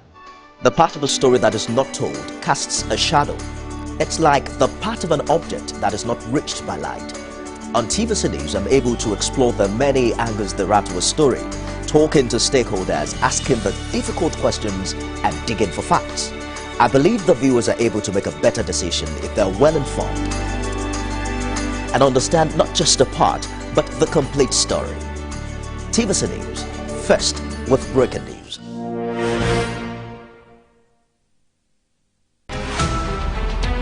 Every major news story is with many perspectives and layered with different levels of impact. Hello. What time did this happen? We will be right there.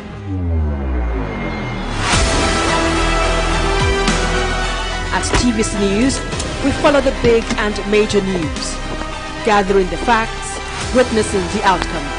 I am here live at the aftermath of the approval of the new national minimum wage. We are TV Station of the Year, not just for breaking news, but for being first, fair and accurate. TVC News, first with breaking news. As Ondo and Edo decide. Follow the votes, updates, and results. Our team of correspondents are spread across the states with live updates and analysis as results are declared. Stay with our round-the-clock coverage, only on TVC News. Albert Chinua Lumogu Achebe was born November 16, 1930 in Ogidi, Nigeria. He went to Government College in Umuahia, Nigeria. In 1948, Achebe won a scholarship to the University of Ibadan to study medicine, but after a year, he changed his major to writing. After graduation in 1953, he became a script writer for the Nigerian Broadcasting Service (NBS), eventually becoming the head programmer for the discussion series. In 1956, he visited London for the first time to take a training course with the BBC. On returning, he moved to Enugu and edited and produced stories for the NBS. Achebe was unhappy with books about Africa written by British authors such as Joseph Conrad and John Buchan, because he felt the descriptions of African people were inaccurate and insulting. In his spare time, he worked on Things Fall Apart. The novel was published in 1958. The book won immediate international recognition and also became the basis for a play. His second book, No Longer at Ease, published in 1960, is set in the last decade before Nigeria achieved independence. In 1961, Chinua Achebe met and married Christiana Chinwe Okoli, and they eventually had 4 children. The third book in the African trilogy, Arrow of God, was published in 1964. Achebe published his 4th novel, A Man of the People, in 1966. The novel tells the story of the widespread corruption of Nigerian politicians and ends in a military coup. During the Biafra conflict, Achebe's house was bombed and his friend Christopher Okimi was killed.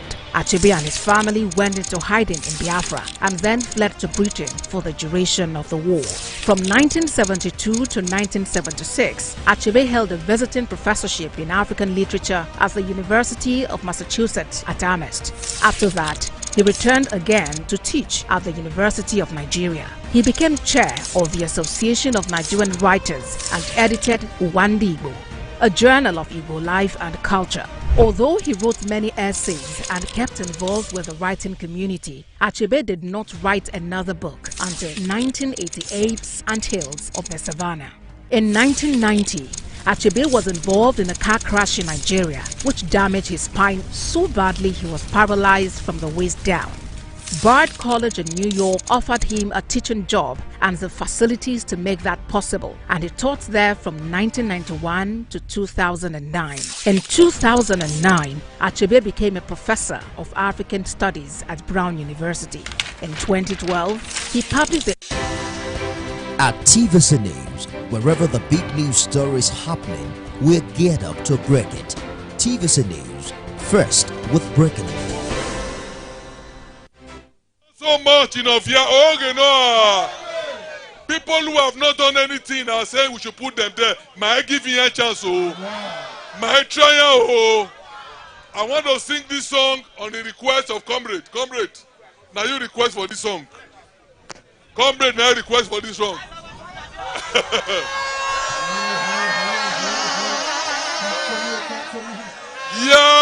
Yahweh, your name is Yahweh. You are a miracle working God. Your name is Yahweh. Yahweh, Yahweh, Yahweh. Your name is Yahweh. You are a miracle working God. Your name is Yahweh. Miracle worker. You are a miracle worker. Come and do a miracle today. Come and do a miracle today. Yahweh, Yahweh, your name is Yahweh. You are a miracle working God. Your name is Yahweh. Governorship maker. You are a governorship maker. Come and make Okpara governor today. Come and make Okpara governor today. Yahweh, Yahweh, your name is Yahweh. You are the miracle working God. Your name is Yahweh. One more time. Governorship maker. You are the governorship maker. Come and make Okpara governor today.